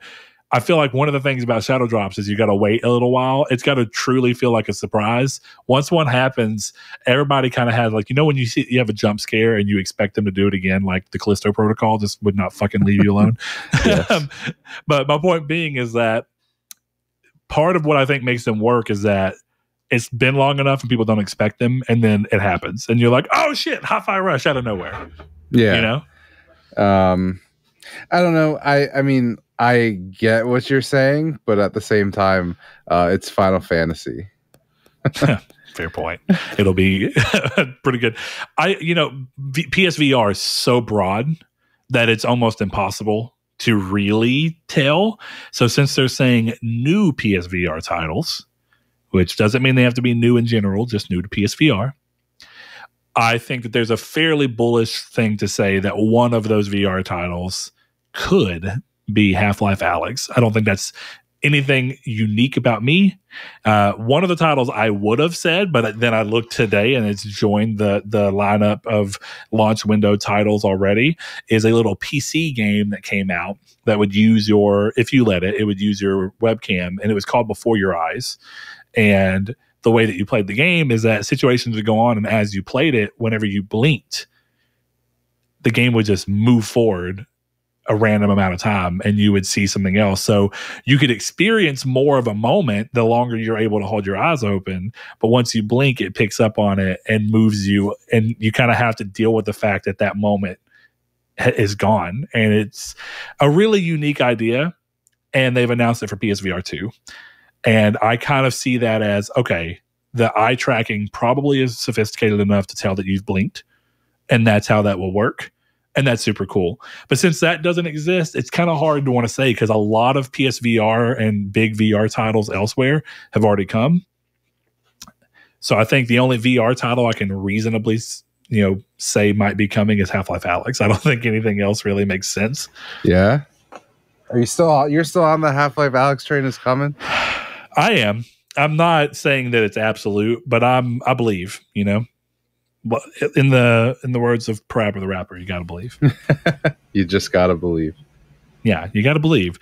Indian third party, I do think there's a very high chance that we get to see the Pixel remasters just so they can have some PlayStation branding behind them. Definitely because we've seen them pop up on Play Asia. So I think there's a strong thing to support that they are about to do something that's going to make people want to buy them. And therefore, they're preparing. And then, of course, guess what? I think there's going to be an extended look at Suicide Squad Kill the Justice League, Chris. I had a feeling. Yeah, you know, that's just gut feeling, but I'm going to follow it.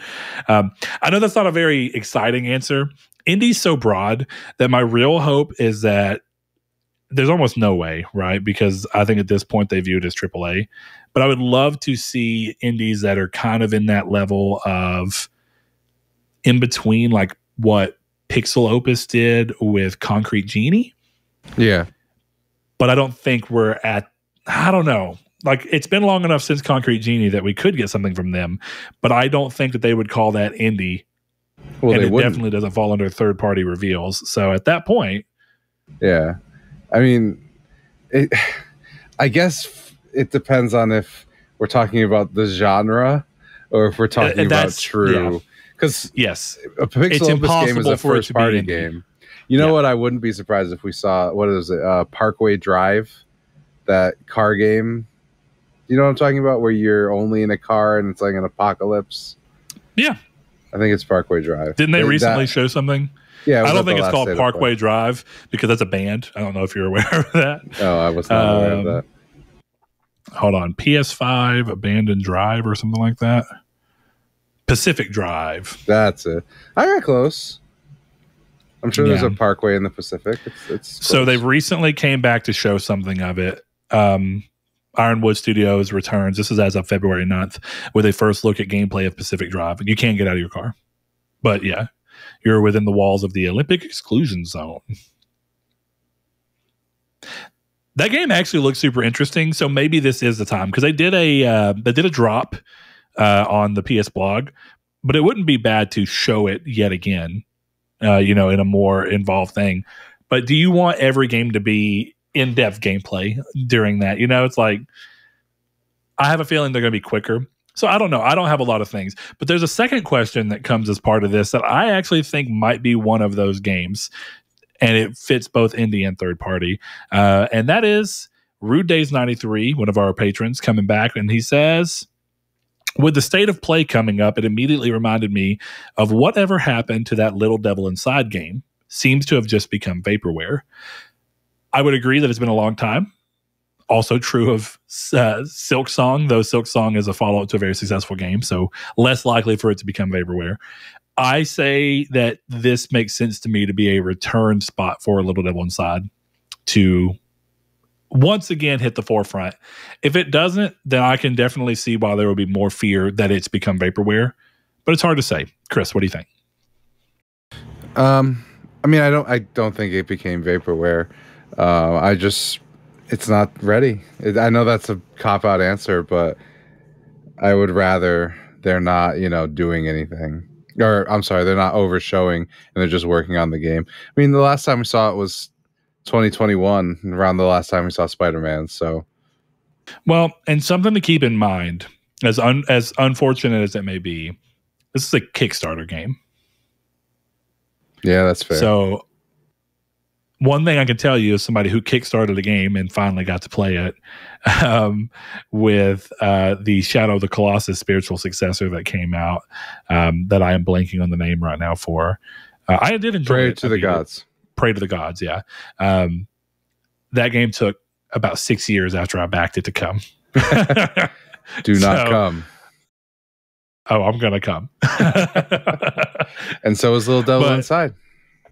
Yeah, so that's kind of the point. I don't know that it's reasonable to say it's vaporware, and it always could be. It's always a possibility with any game.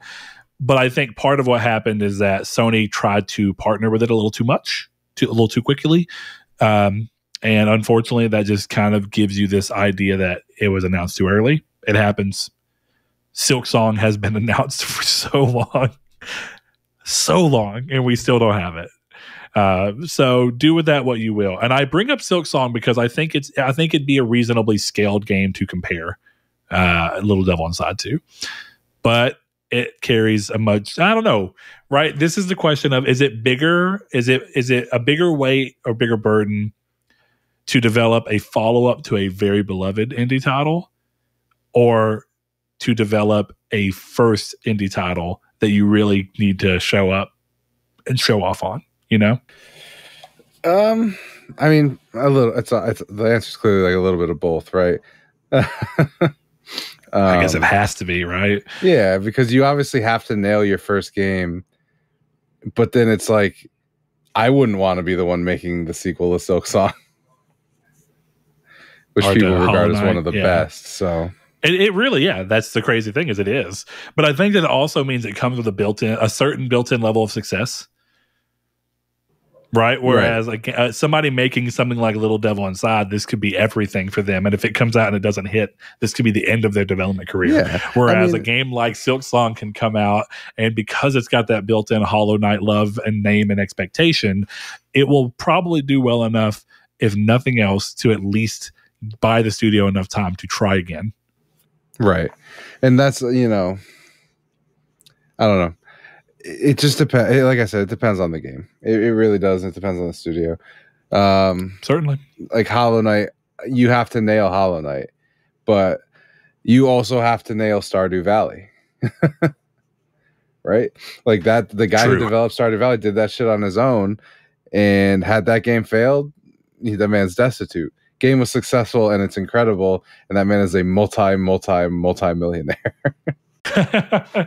Yeah, really a lot of benefit to being the sole person who could develop a massive game. Yeah. But, you know, not every game can be that. Though Team Cherry, I think, is fairly small. So I think that they are seeing similar levels of success with Hollow Knight, even if there's a little bit more people to go through. All right. All that in mind, we are going to move into somewhat rapid fire news. So we have Tencent, who have reportedly scrapped plans to launch its own VR headset. Reports cited that the significant cost of entry would have prevented the company from profiting until 2027, and that was a large deciding factor in choosing to bow out. Now, with that comes yet another question from Rude Days 93, where he says, so Tencent recently left the VR market, mainly citing concerns in the metaverse and not making a profit till 2027 at the earliest. Should this be a cause for concern, or is it just a speed bump for VR right now? And Chris, as someone who's not quite as bullish on VR as I am, I think your opinion is equally as interesting, and maybe even a little bit more interesting, because the real question is for people who aren't super into VR, does this make you second guess whether or not you should even think about getting interested and invested in it? I mean, no, because it's one of those things where it's like, if Sony really believes in it and thinks they'll eventually make a profit, I think they're in a position to kind of let it ride. And maybe Tencent isn't in that same position, you know? Maybe they don't have anything bringing in money like Sony does, which I guess is absolutely not true now that I think about it, considering they have Genshin Impact. But I think you just have to, I think as a company, you have to see if you're willing to take the risk. And I feel like with Sony, they already did PSVR 1. They have the basics down, and now it's just a matter of improving. And, you know, you got to think that if they think this is going to be a big thing in the future, they look at, hey, we're going to sell 2 million of these at $600. We're just making back our money. But we believe in the future of this technology. It might just be worth investing and looking at it as a loss for now. And maybe Tencent's just not looking to do anything at a loss. Yeah, you might be right. I think part of what's going on is that Tencent is looking at this as, yeah, we probably have the capital and the ability to come into this market hot and heavy, but Facebook did too. And ironically, they are reaching a point where they've sunk too much too quickly into it, and that might be them bowing out of VR completely. That could be hyperbole. I only bring that up because there are some, you know, I would argue there's some fear-mongering articles coming out trying to suggest that it's for sure going to happen. But I do think that there's a big thing to show between how Facebook views VR's future and how they've chosen to invest within that idea versus somebody like PlayStation. So if you look at Tencent, right, and they have the ability to basically be the next Facebook and throw a bunch of money at the wall to come in and break into this market, do they want to run that risk when Facebook's already done that and aren't doing super healthy with it? Sony are in a different position where they have it tied to something. It's got some level of built-in things because it's PlayStation. And PlayStation VR 1 already spent a fairly solid stint of time as the market leader for VR. Sony has reason to be bullish to try again on a nascent technology. And I think Tencent looks at this and goes, we would be coming in as a beginner headset. This would be our first launch into it. And if we don't get as lucky as PlayStation did, or lucky is the wrong word because there's a lot of work that comes in it, right? But if we don't do as well as PlayStation did, we might be really flushing that chance of 2027 profiting even further down the drain. So I think it's hit or miss. Sorry.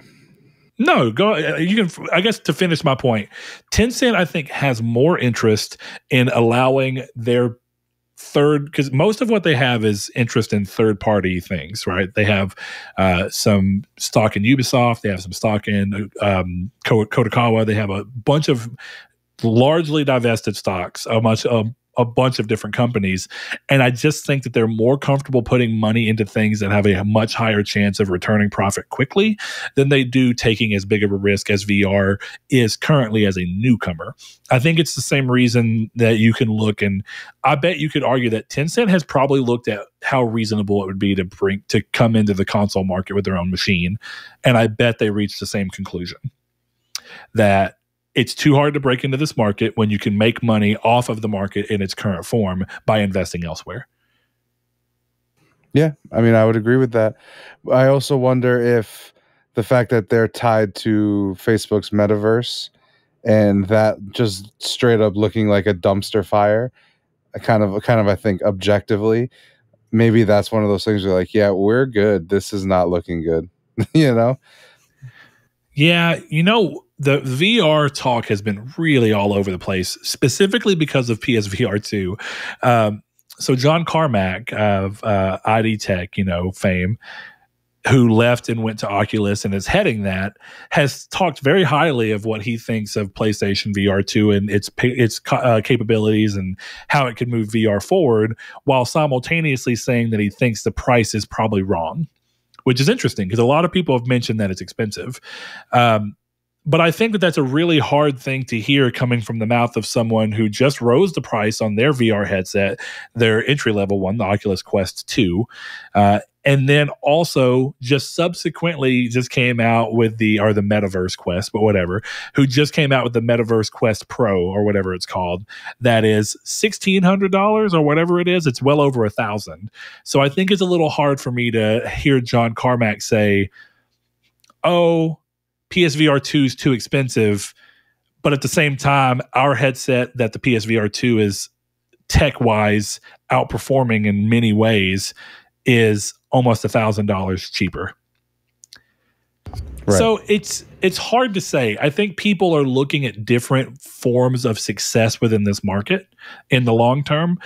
I just think it's too hard to say for sure. I would classify it, of the options you gave us, this is a speed bump for VR, and it's only a speed bump insofar as it's stopping someone new from entering the game. But if you look at it, there's already more people in the VR market than there are in the console market. So to that degree, VR is not doing bad inherently just because of that. I might feel a little different if Metaverse does choose to completely shutter everything in regard to the Metaverse and Facebook completely divests themselves from VR. But even then, I don't know if that's an issue with VR itself or if that's an issue with how they chose to invest in VR and what their expectations were. That's kind of where I sit on it. I mean, like you said, Chris, Metaverse doesn't really look good to me, but we're also talking about Sony, who's aiming their VR market at gamers in particular, and then Facebook, who's trying to aim their VR for non-gaming use. In the long run, every bit of money that they're spending is to try and eventually get to a point where social media is done through VR. And workplace things are done through VR. And that's not what Sony's saying. I think Sony have chosen a more reasonable niche within their market for VR to be successful.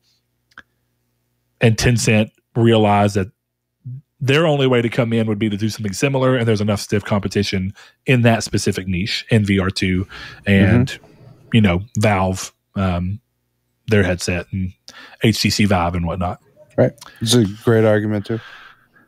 We'll see. All right, here goes one that's interesting. And Chris, I don't know if there's an obvious answer for you. Josh Ayers, patron, would you rather a PSVR 2 or a Vita 2 if you had the choice? Vita 2. Had a feeling, but I was a little curious. Can you expound on why? For you, is it just strictly how much you think you'd use one versus the other? Yeah, I would just rather have a handheld console that I could play in bed rather than a PSVR. That's all. So it sounds like it's because of the amount of work that's required to essentially go into VR, right? It's asking a lot more of you than saying just lay on your couch and hit the power button. Exactly. I do think that that's a big thing for VR. I don't think, as much as I enjoy VR, right, and I'm very excited for VR too, I don't think VR will ever be a replacement for home consoles. A lot of people seem to think that AR will be, and I do not think so. I think currently AR is not good enough to feel like it's actually transporting you to another world, which is what a lot of the allure of VR is on the gaming side of things. And therefore, VR is an easier entry point into something that feels worth the cost of entry. Whereas a lot of AR stuff is just like, oh, cool, you can kind of project something into a space, but you can't interact with it in a meaningful way. You can't do anything in it in a meaningful way in the same way that you can in a VR game. Now, the real question is, will metaverse eventually work in the way that they are talking about, where you can interact with people in meaningful ways? And then if metaverse is going VR, why did they not choose AR? There's a lot of questions around that. Yeah. But going back to the question of the PSVR or 2 or Vita 2, there's a part of me that has a strong pull for both. PSVR 2 is an easier answer because I already know what it is. And anything about the Vita 2 is a random amalgamation of what I've imagined it may be, but there's nothing to prove that it would be that, right? So like, Chris, in your version of the Vita 2 in your head, what is it? Is it something that's a dedicated standalone handheld, or is it something that's more like the Steam Deck, where it's trying to allow you to play your games that you already own from PS4 and PS5 on a handheld factor? Or do you want exclusive games for it like the Switch gets, but you still want it to be able to connect to your TV? Like, what is your version of a Vita 2 that you're like, oh yeah, that's why I'm excited for it? I mean, mine would have been, right, like if the grand vision had been, hey, God of War is a PS4 game, Gran Turismo is a PS4 game, because what we're releasing as the Vita 2 is a tiny PS4 Pro. That would have been the ideal thing for me, right? We're releasing downgraded things. Here you go. It's handheld. That I think would have been perfect. Like, give me something capable, like a Steam Deck, exactly. Something capable of running the majority of games coming out right now. Maybe not as well, but in a scaled down version. Give me a Vita 2 compatibility thing on the PS Store, that kind of stuff. Yeah. Do you think, and this is where I think a big difference between Valve is and them, do you think Sony has as much of a motivation as Valve to come out with something that you would not be primarily buying titles for in and of itself? And the reason I bring that up is if they're going to put R&D and put these things out and put it at a reasonable price, you would think they'd do so with the expectation that they're not really going to make much off of the physical hardware, but once you start buying games, they'll make it back up. So like Switch does that by being the only system that they have in Nintendo, right? So everything you buy will funnel through that system. Sony taking the Steam Deck approach, I don't think is as lucrative as the very broad and wildly varied PC market that Valve is operating within. Do you know what I mean? I do. So why would Sony, from a business standpoint, be motivated to make a Vita 2 that's just a tiny PS4? So your thing sounds like a consumer wish, but how does Sony reconcile that with a way for them to make money within that? I'm not saying it can't happen. I'd just be curious to hear someone's thought process behind how they would monetize that. Like, would you have to pay for Vita 2 support? $5 patch? Maybe. Would that work? Would people riot in the streets and say, well, I don't have to do that for my Steam Deck? Probably. I mean, yeah. But I think the best way to do it is like, hey, these games are all here. And then, right now we have the $80 version of Call of Duty's got both. Well, guess what? The $100 version of Call of Duty's got all three. Or maybe the PS4 version of that bundle is the Vita 2 version. And then, yeah, there's exclusive games and there's, deals they make to get stuff on there. But the vast majority of the library is like, hey, you can play God of War a lot shittier, but you can play it here in bed. You know what I mean? Yeah. I think something you touched on that's the real problem that Nintendo smartly were able to avoid is bifurcating your development studios by making them have to develop for more than one piece of hardware. And what I mean by that is, used to, like the Wii U and the 3DS, Nintendo had to basically say, we have to have certain developers that are dedicated to making handheld games and certain developers that are dedicated to making console games. And now that they've made a console that is a handheld, they were able to move all of their studios to design on one platform that still gets to do both things. The problem with Sony making a standalone thing like the Vita is that to make exclusive Vita titles that make sense for their monetization efforts, that means that they have to either have first-party support for the system, which is what people would want and expect, but that means they have to go, sorry, Sucker Punch, I know y'all were wanting to make Ghost of Tsushima 2, but we really need a certain level of your studio to break off and go and make an exclusive title for the Vita 2. And then that means that there's that much less support for your PS5, which is already a known success. So I think most people are in that thing where, as much as I would love a Vita 2, I think Sony's like, we're making hand over fist with PS5. Why would we not just support that singular thing? And then PSVR 2, the motivation's there because it is a PS5 game. And a lot of those games could be both, but then it could also be dedicated PSVR games. And it's a less competitive market, or it is more competitive in some ways, but it's less established. So you have more room to play. Something that we didn't really have in the news, but I think was interesting because it came out today. Did you see where, because we're talking about the idea of profit and market share and all these things. Did you see where Microsoft put out what they viewed as the market share for PlayStation 5 versus Xbox? Yeah, it's like 70% PlayStation, right? So it kind of changes, and I would like to do this on the show just because I think it's really an interesting thing. So the guy that said it is Brad Smith. I don't know who that is, but Brad Smith's words are, quote, think about the market in Europe. It is a market where Sony has an 80% share.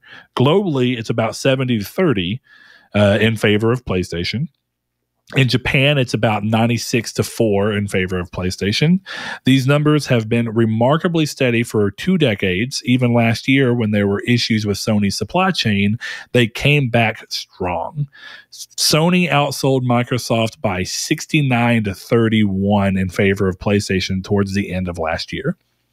So this comes from Brad Smith. So, first thing I noticed is that every bit of this is clearly happening as a result of the upcoming thing for the Activision Blizzard trials that are going on and some of the hearings. But do you notice that they completely choose to negate Nintendo from this conversation entirely, as if PlayStation's a monolith and that there is no one else besides Microsoft that is competing? Do you get where I'm coming from? Yeah. Yeah, I think for the most part I do. It's just hard. It's hard to say. Because I was looking and I was trying to think, well, why would you not include Nintendo's numbers? And I started thinking, well, if this is primarily looking at Activision Blizzard does not have a ton of games that are supporting Switch. So they're able to kind of leave Switch out of the conversation because they can go, well, even if Sony does say, well, we don't have 80% of Europe's market share, we have 60%, Nintendo has 40%, and you have 10 or something crazy. I don't know what the actual breakdown is, but the point being is that an 80-20 in favor of PlayStation makes it sound like PlayStation is this monolithic thing. And in regards to what would be lost if Activision Blizzard does get bought out by PlayStation, or what could potentially be lost in a competitive sense, since it's not on Nintendo, they're able to pretend and ignore and fluff the numbers up to where it looks like PlayStation is just slaughtering the house. And do you know how crazy it is to say 96-4 in favor of PlayStation when talking about Japan and not talk about the Switch, which is by and large the dominant system in Japan? Yeah, I noticed that. It's funny because I almost wonder if these numbers, whose argument it helps more, right? Does it help Microsoft's or Sony's? Because Sony is saying they're hurting us and our players, and then Microsoft is going 70% of players are on PlayStation. Doesn't that prove Sony right in a lot of ways? Well, yeah, but at the same time, doesn't that also prove Microsoft right in that if they're already this far in advance, how could Microsoft getting Activision Blizzard while also signing all these 10-year agreements about how they want their systems, their games in more and more places? How does that coincide with specifically how this is going to play out for them? You get what I'm saying? I do, yeah. So like with that, in fact, the last piece of rapid fire news is that Microsoft signed a deal with Nintendo to bring Call of Duty to Switch for the next 10 years, and they call it day and date and feature parity. And then they're also bringing all of their titles to GeForce Now streaming for 10 years. And they're doing this in what seems to be a means to hopefully alleviate any pressure that would come and say, look, we're trying to put these systems elsewhere. So with all that in mind, I think it still comes into the mind, if you're going to say that you're signing a 10-year agreement to bring Call of Duty to the Switch, then why don't we talk about where Switch exists in the marketplace? What is its market share? How does that impact what Sony does? Sony is not only competing with you, they are competing with Nintendo. Yeah. And the interesting part of all this is like, it's got to be posturing in a lot of ways, right? Because there's no shot that they're going to be ready next year with a Call of Duty, for Switch, right? That's not possible. So what does this even mean? I think it would be the first fully developed Call of Duty game under our reign, if we were to get them, would be contractually obligated to go to Switch. You know, somebody asked earlier, and I get it, it's an actually reasonable question for people who may not know how these things work. I saw someone ask, whether it was for fanboy purposes or genuine curiosity, how can Microsoft sign contractual agreements before this is even closed when they don't own this? And it's a good question with a simple answer. They're basically saying, in the case that we do end up with this company, we've already signed a contractual agreement that as long as this does happen, this is what's going to happen as a result. So this happened, therefore this happens. So it's basically just a contingent contract where it's contingent on whether or not their deal closed. This is something that you see when you're like buying a house and you're waiting to see if you're going to secure funding. You have a contract that's contingent on the fact that you will have the money. And if you don't, the contract doesn't go through because you didn't buy the house, you don't have it. And then it just moves on to the next thing. But if you do have the money, then the house is contractually yours. It's an interesting thing to see. And of course, no news of 10-year agreements with PlayStation because PlayStation's still arguing that this is not for the good of anyone, which continues to be an interesting conversation in my mind of there's always that thing where regardless of why PlayStation is doing it, I think the end goal of their thing still is fairly true. Like, just because you're saying you're giving Call of Duty to Switch for 10 years doesn't mean that as soon as that 10 years is up, that you're not going to turn it back in and make it exclusive, which is what Sony's argument is. Eventually, no matter whether it's the day after it closes or 10 years down the line, it puts them in a position to possibly strong arm the industry. Yeah.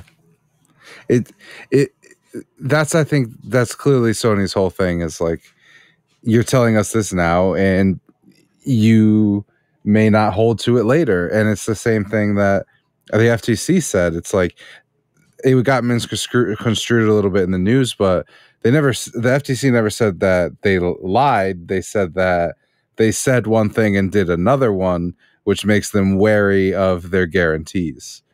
And that's it's exactly what Sony is saying. Well, a really, really good comparison point here is going to be Live Nation and Ticketmaster. So back in 2010, 11, it was when Obama was president, because I know it happened under his cabinet. Live Nation bought Ticketmaster, or they merged rather, right? And part of the thing of them merging was that there was a little very bit of antitrust law that came into place where they said, well, we'll let it go through, but you have to make this promise that you're not going to do this, this, or this. And since that has happened and that's closed and some time passed, they have eventually gone on to do everything that they promised they would not do. But there's no one enforcing the promise. Right. And so the question that has to be asked from us as people who are outside looking in and not looking at it from the same motivation as PlayStation, right? Looking at it as consumers of gaming as a whole is, even if they make promises to the current people who are asking these questions and making these decisions, once it goes through, who is going to hold them to test or hold them to account if 5 years down the line they choose to completely forego anything they said? What happens if 5 years in they decide to break all their contractual agreements and pay? Maybe they want to do it. Maybe they have to pay because there's some clause, but what happens? Does then the FTC come in and go, you broke one of the contingent things that we said for this, so we're going to force you to split up now? Yeah. Or do they do what they did with Live Nation and Ticketmaster, where they've done absolutely nothing and you're getting $5,000 Bruce Springsteen tickets? You know what I mean? And that's the argument. Whether or not PlayStation's doing it in good faith is a completely different thing. But that is the argument that's at the crux of this, is that in the long run, if this is allowed, what are the chances that Microsoft would have the ability to strongly push things up, raise prices? It doesn't matter if PlayStation's done all these things. It's about whether or not this is going to strengthen Microsoft's ability to do that and potentially negatively impact the entire gaming market as a result. I do not have the answer to the question, but I don't think it's a bad question. Yeah, I don't either. It's one of those, I guess the only way we have an answer is if it turns out to be cheaper for them to pay a fine than break their contract with Activision, right? Well, the real thing is, and this comes down to where you feel about the government, right? But the real question is that if this is allowed to go through under our current rule, who is going to make sure that if down the line they break the agreement, there is a consequence for it? And if there's not, which they can clearly point to Live Nation and Ticketmaster as an example of how there's not been, then what does it matter? As long as you can say the right thing and do the right thing for long enough to get the lens off of you, then down the line you can kind of do whatever you want. And that's what people are asking for. And so the repercussion would have to be, if you do this thing, or if you step out of bounds, or if you do this certain thing that could hurt the market as a whole, or that we view as hurting the market as a whole, then we legally have the force to tell you to break apart. And, you know, Activision will have to once again become its own company, and Blizzard may have to break off and become its own company, or, you know, whatever it be, however they decide to break it up. And then whether or not you want that, it's just, at least if we're operating from within that being the worry and all of the concessions being in favor of that, then there needs to be someone that really says 5 years down the line under a new administration, we're not going to, you know, we're not going to just ignore the fact that you broke all your promises. Yeah. It'll, at the very bare minimum, ruin the next time they go for one of these. You know what I mean? Yeah, for sure. So do you think, just because I think it's curious, do you think Switch Call of Duty games are physically on the cartridge, or do you think it's just a streaming? 1,000% streaming. Yeah, not even there's no chance. way. Yeah. Unless they do a Switch exclusive version, which could be an interesting way to go about it. I know. He said feature, parody, day and date. That sounds like a lie, but okay. My real curiosity, maybe I'll change my mind, but I doubt it. I'm waiting to see how Hogwarts on Switch runs and what that does. Yeah, it's funny because my brother's girlfriend wants to play it on Switch, and I'm just like, why? You have a PS5? Why? Man, it's funny hearing you say that because I've heard other people say I'm wanting to play it on Switch, and I was thinking about that game today, and even thinking of it as a PS4 title, I think that game would be rife with and there already is a surprising amount of load screens in that game, and it's fine because they're fairly quick.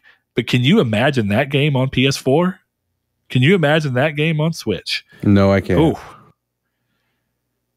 Ooh. I can't even imagine it on PS4. So that Switch version, I can imagine it, but I think within the context of things that are going now, the loads would kill any sense of discovery that the game has. Certainly when you're moving throughout Hogwarts, the castle, so it's so dense and so packed with stuff, and the way the game chooses to load that out, all those doors that take a second and a half to open on PS5 are going to suddenly take 20-second load windows or 30-second load windows that go to a black screen on Switch. You know what I mean? Yeah. Or maybe not Switch, but PS4 for sure. Switch does have essentially solid state memory, but There's other factors that slow down how quickly it can load. Exactly. Because I'll tell you right now, there's some Switch games that have incredibly long load times. It's is what it is. Kind of comes with the territory. All right, man. So to round this episode out, what we like to do at the end of the episode is any question that we liked that we did not get to within the main episode, take a second and try and knock those out. We have one today that we did not feel fit within other parts of the episode, and that comes from Mr. Velvet Thunder over on our Discord. He's one of our patrons. He says, which video game character do you think would give the best hugs? Like if you had a stressful day and just need a strong but tender cuddle. Mm-hmm. Chris, do you have an answer? Oh, I have an incredible answer. Okay. I got very excited when I saw this question in the Discord. And the only right answer is Asura. From Asura's Wrath. Yes. Ooh. He's got 8 arms, dude. Yeah. That's the best answer. I mean, your entire body will just be... It's one big hug. Like your whole body is being hugged. Man, it's hugging your feet. Is that 4 hugs or 1 hug? I mean, either way, it's perfect. I'm just curious. Like if it's all happening simultaneously. You're either getting one big hug or you're getting 4 regular hugs. But at once. Okay. My answer is a little more morbid, just because I thought it was funny. Oh, no. The main character of Naughty Bear. The Naughty Bear. The daddy. Yeah, he would hug you. He's cuddly. He's a teddy bear. And then he would end your miserable existence on this mortal plane. You know what I mean? I do know what you mean, yeah. 2 for 1, baby. Okay, 2 for 1. Give me a twofer. That was the first thing that came to mind. I was like, that would just be funny because it's like you get a hug and then he's like, goodbye. He just executes you. The fluff balls come out of the back of your head. Yeah. And there's characters that are funny to think about, like Kratos giving you a hug. Because Kratos is like, if I were to try and hug Kratos, knowing all of the information I know about Kratos, and he came in and he was going to hug me, I would immediately think about him tearing off Apollo's head. And I'd be like, Nope. Like, ooh, I don't know, dog. Yeah, I'd be like, no, I'm good. I'm good, bro. Like, I said I'm good. That would be the entire thing. But then the question is if Kratos is coming in to hug you, whether you want him to do it or not, do you say no? No. Would you be terrified? Yes. Yeah, I think so too. Like Asura's a planet-killing god. I would be fucking freaking out as he's coming towards me. But then it's like as each hand's fingers lock on my back and I just feel relaxed and fall into a deep slumber, I'm happy again. So look, a more serious answer that I think would work, even though I'm curious, because he also strikes me as the kind of guy who would accidentally hug you to death. Like, with love and full intentions of good, but Murray from the Sly Cooper trilogy, the Sly Cooper games, he's just a big, lovable doof and he's a big hippo with a big floofy stomach, I feel like he'd give a solid hug. You know what I mean? Like there's something. This is weird, but I feel like there's something about people who have just a larger, like physical size and appearance that it's kind of what you're talking about with Asura, right? Where it's like the feeling of more of your body being encapsulated in the hug somehow makes the hug more inviting for the most part. It depends, right? Like it's terrifying when it's 4 arms and a super muscly dude, but like, fair. I mean, at the same extent, I can understand that there's something nice about hugs from bigger people. I don't really know how to describe that. Like they can be tall as well, but typically someone who just has a larger stature and frame gives a better hug. I mean, I'm just hearing that you're into bears, so good for you, buddy. I mean, would I be a bear? I don't know. I've never really. I mean, no one on this show has ever seen how ridiculously covered in hair my body is. Not that this is the time and/or place to reveal that, but the point being is I'm quite the hairy person. Brett, take your shirt off. You ready? Okay, there you go. For anyone who watched this on video, you just got a little bit of something. And we just got demonetized. Yeah, probably. Hey, you know what? If you want to support the show, since we just got demonetized, even though we were never monetized to begin with, head over to patreon.com/Nartech. Give us a little $1 per month. Support these nips. Support the nips. Free the nips from late-stage capitalism. Support the nips. Triangle squared. The triangle nips. There we go. Yeah. Nip squared. I like that one. That one's better. Yeah. All right. So that was our last question. And where I kind of want to come into this is a question that came as a result of one of our listeners. And that question was based around one of our big answers, or one of our big things for today. And that was PS Plus. So Jehudi's question about whether or not you think Game Pass or PS Plus will continue to push players and maybe yourself to purchase games anymore, or at least be very selective about their purchases. So we're going to repurpose that into us having an opportunity to hear from you guys about whether or not you're worried or enjoying the climate that we are currently in of very dense, rotating services like this, subscription services. So with that said, Chris, do you have any final words before Naughty Bear comes, hugs you, and frees you from your mortal coil? I mean, I have something that you and the listeners might find interesting. I logged into ChatGPT and I said, write an episode of Triangle Squared, a PlayStation podcast. Would you like me to read what it wrote for us? Did you give it enough information to do that, or how does it even get that? That's all I said. Okay, let's hear it. All right. The episode of Triangle Squared opens with hosts Brett and Chris sitting in front of a table covered with various PlayStation-related merchandise, including figurines, games, and collector's editions. They exchange greetings and banter back and forth for a few moments before diving into the latest news and updates from the world of PlayStation. Brett leans forward, a gleam in his eye, and says, "So Chris, have you heard the latest rumors about the next God of War game?" Chris raises an eyebrow. "No, I haven't. What's the scoop?" "Sounds like me." Brett grins. "Well, according to a leaked image, the game is going to take place in ancient Egypt. And get this! Kratos is going to be facing off against the gods of the Egyptian pantheon." Chris looks skeptical. "That sounds pretty wild. Do we have any confirmation on this?" Brett shrugs. "No, not yet, but there's been a lot of rumors swirling about the next God of War game. We'll just have to see what Sony Santa Monica has in store for us." The hosts move on to discuss the latest PlayStation Plus free games and upcoming releases, including a heated debate over which game they're most excited for. My favorite part. Brett argues passionately for Horizon Forbidden West, while Chris makes a compelling case for Deathloop.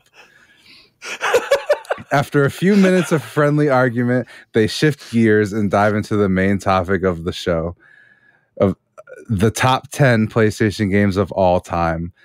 The hosts take turns listing their favorite games, debating their rankings, and reminiscing about their favorite moments.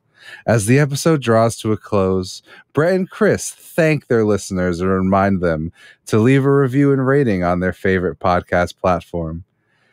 They also remind them to sign up at patreon.com/Nartech and join our Discord, which is in the link, which you can find on a link below in the description. You can find on Patreon, and you can potentially find in the Facebook group, which is facebook.com/Triangle Squared, where one of us or one of our wonderful mods will let you in. They sign off, Chris. Go ahead. No, go ahead. They sign off with a promise to return next week with even more PlayStation news and updates, leaving their audience eagerly anticipating the next episode of Triangle Squared.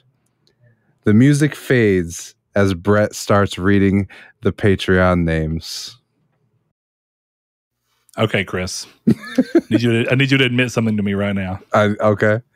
How much of this was bullshit? Literally only the stuff at the end where I started like putting in like our actual like ending rigmarole. That was it. Yeah. Everything else is here. Your compelling case for Deathloop. I want to hear it. I don't have one. That was the one point where I'm like, I could see Brett with Horizon, but where did you pull Deathloop from? Chris, Bigfoot just walked across the back of your frame. So anyone who's watching, just be ready. I want you to understand. What? Yeah, a body, a corporeal being just walked across the back. Jesus Christ. My dad is in here, and you scared the shit out of me because tell your dad that I'm still waiting for my my Longhorn Steakhouse. Telling me there was a ghost in the background, and it's happened before, and then I turn around and there's a person standing there. I'm still waiting for that Longhorn Steakhouse gift card. I'll let him know. One of these days, I will get it, Mr. Figueroa. Your restaurant is delicious. Brett says he likes Longhorns. I've never eaten his. That sounds good. My dad says next time you're here, we'll buy dinner. Heck yeah. There we go. Look, now I have a compelling reason to come. No, he's in Arkansas. That's why I went to Texas. Arkansas. Yeah. Maybe we'll send him some coupons. Sure. He said he'll send you some coupons. Hey, there we go. There we go. That is all I needed to hear. Chris, thank you for joining me, buddy. Yep. For my own fun, can you please send me a screenshot of that ChatGPT? Yeah. I just want to see it. I love it. Everyone, rate the fake episode of Triangle Squared, a PlayStation podcast. But don't forget to rate this episode on your favorite podcast service. Leave a review. Let people know what we liked about the show, or what you liked about the show, rather. And if it's worth their time, or if you're on YouTube, subscribe, like the video, share it with any friends that you think would like it. And we will be back next week, as ChatGPT guarantees,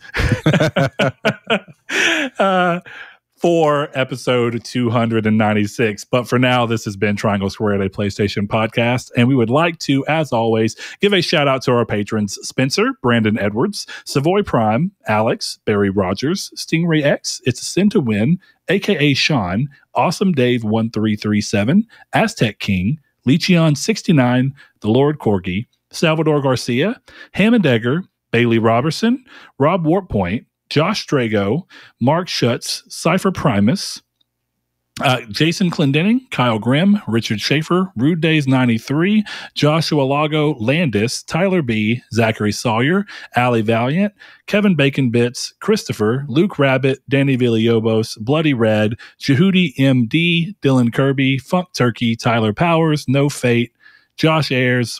Look, I'm going to tell you right now, I've already realized that somehow it just went to every single person who's ever been a patron.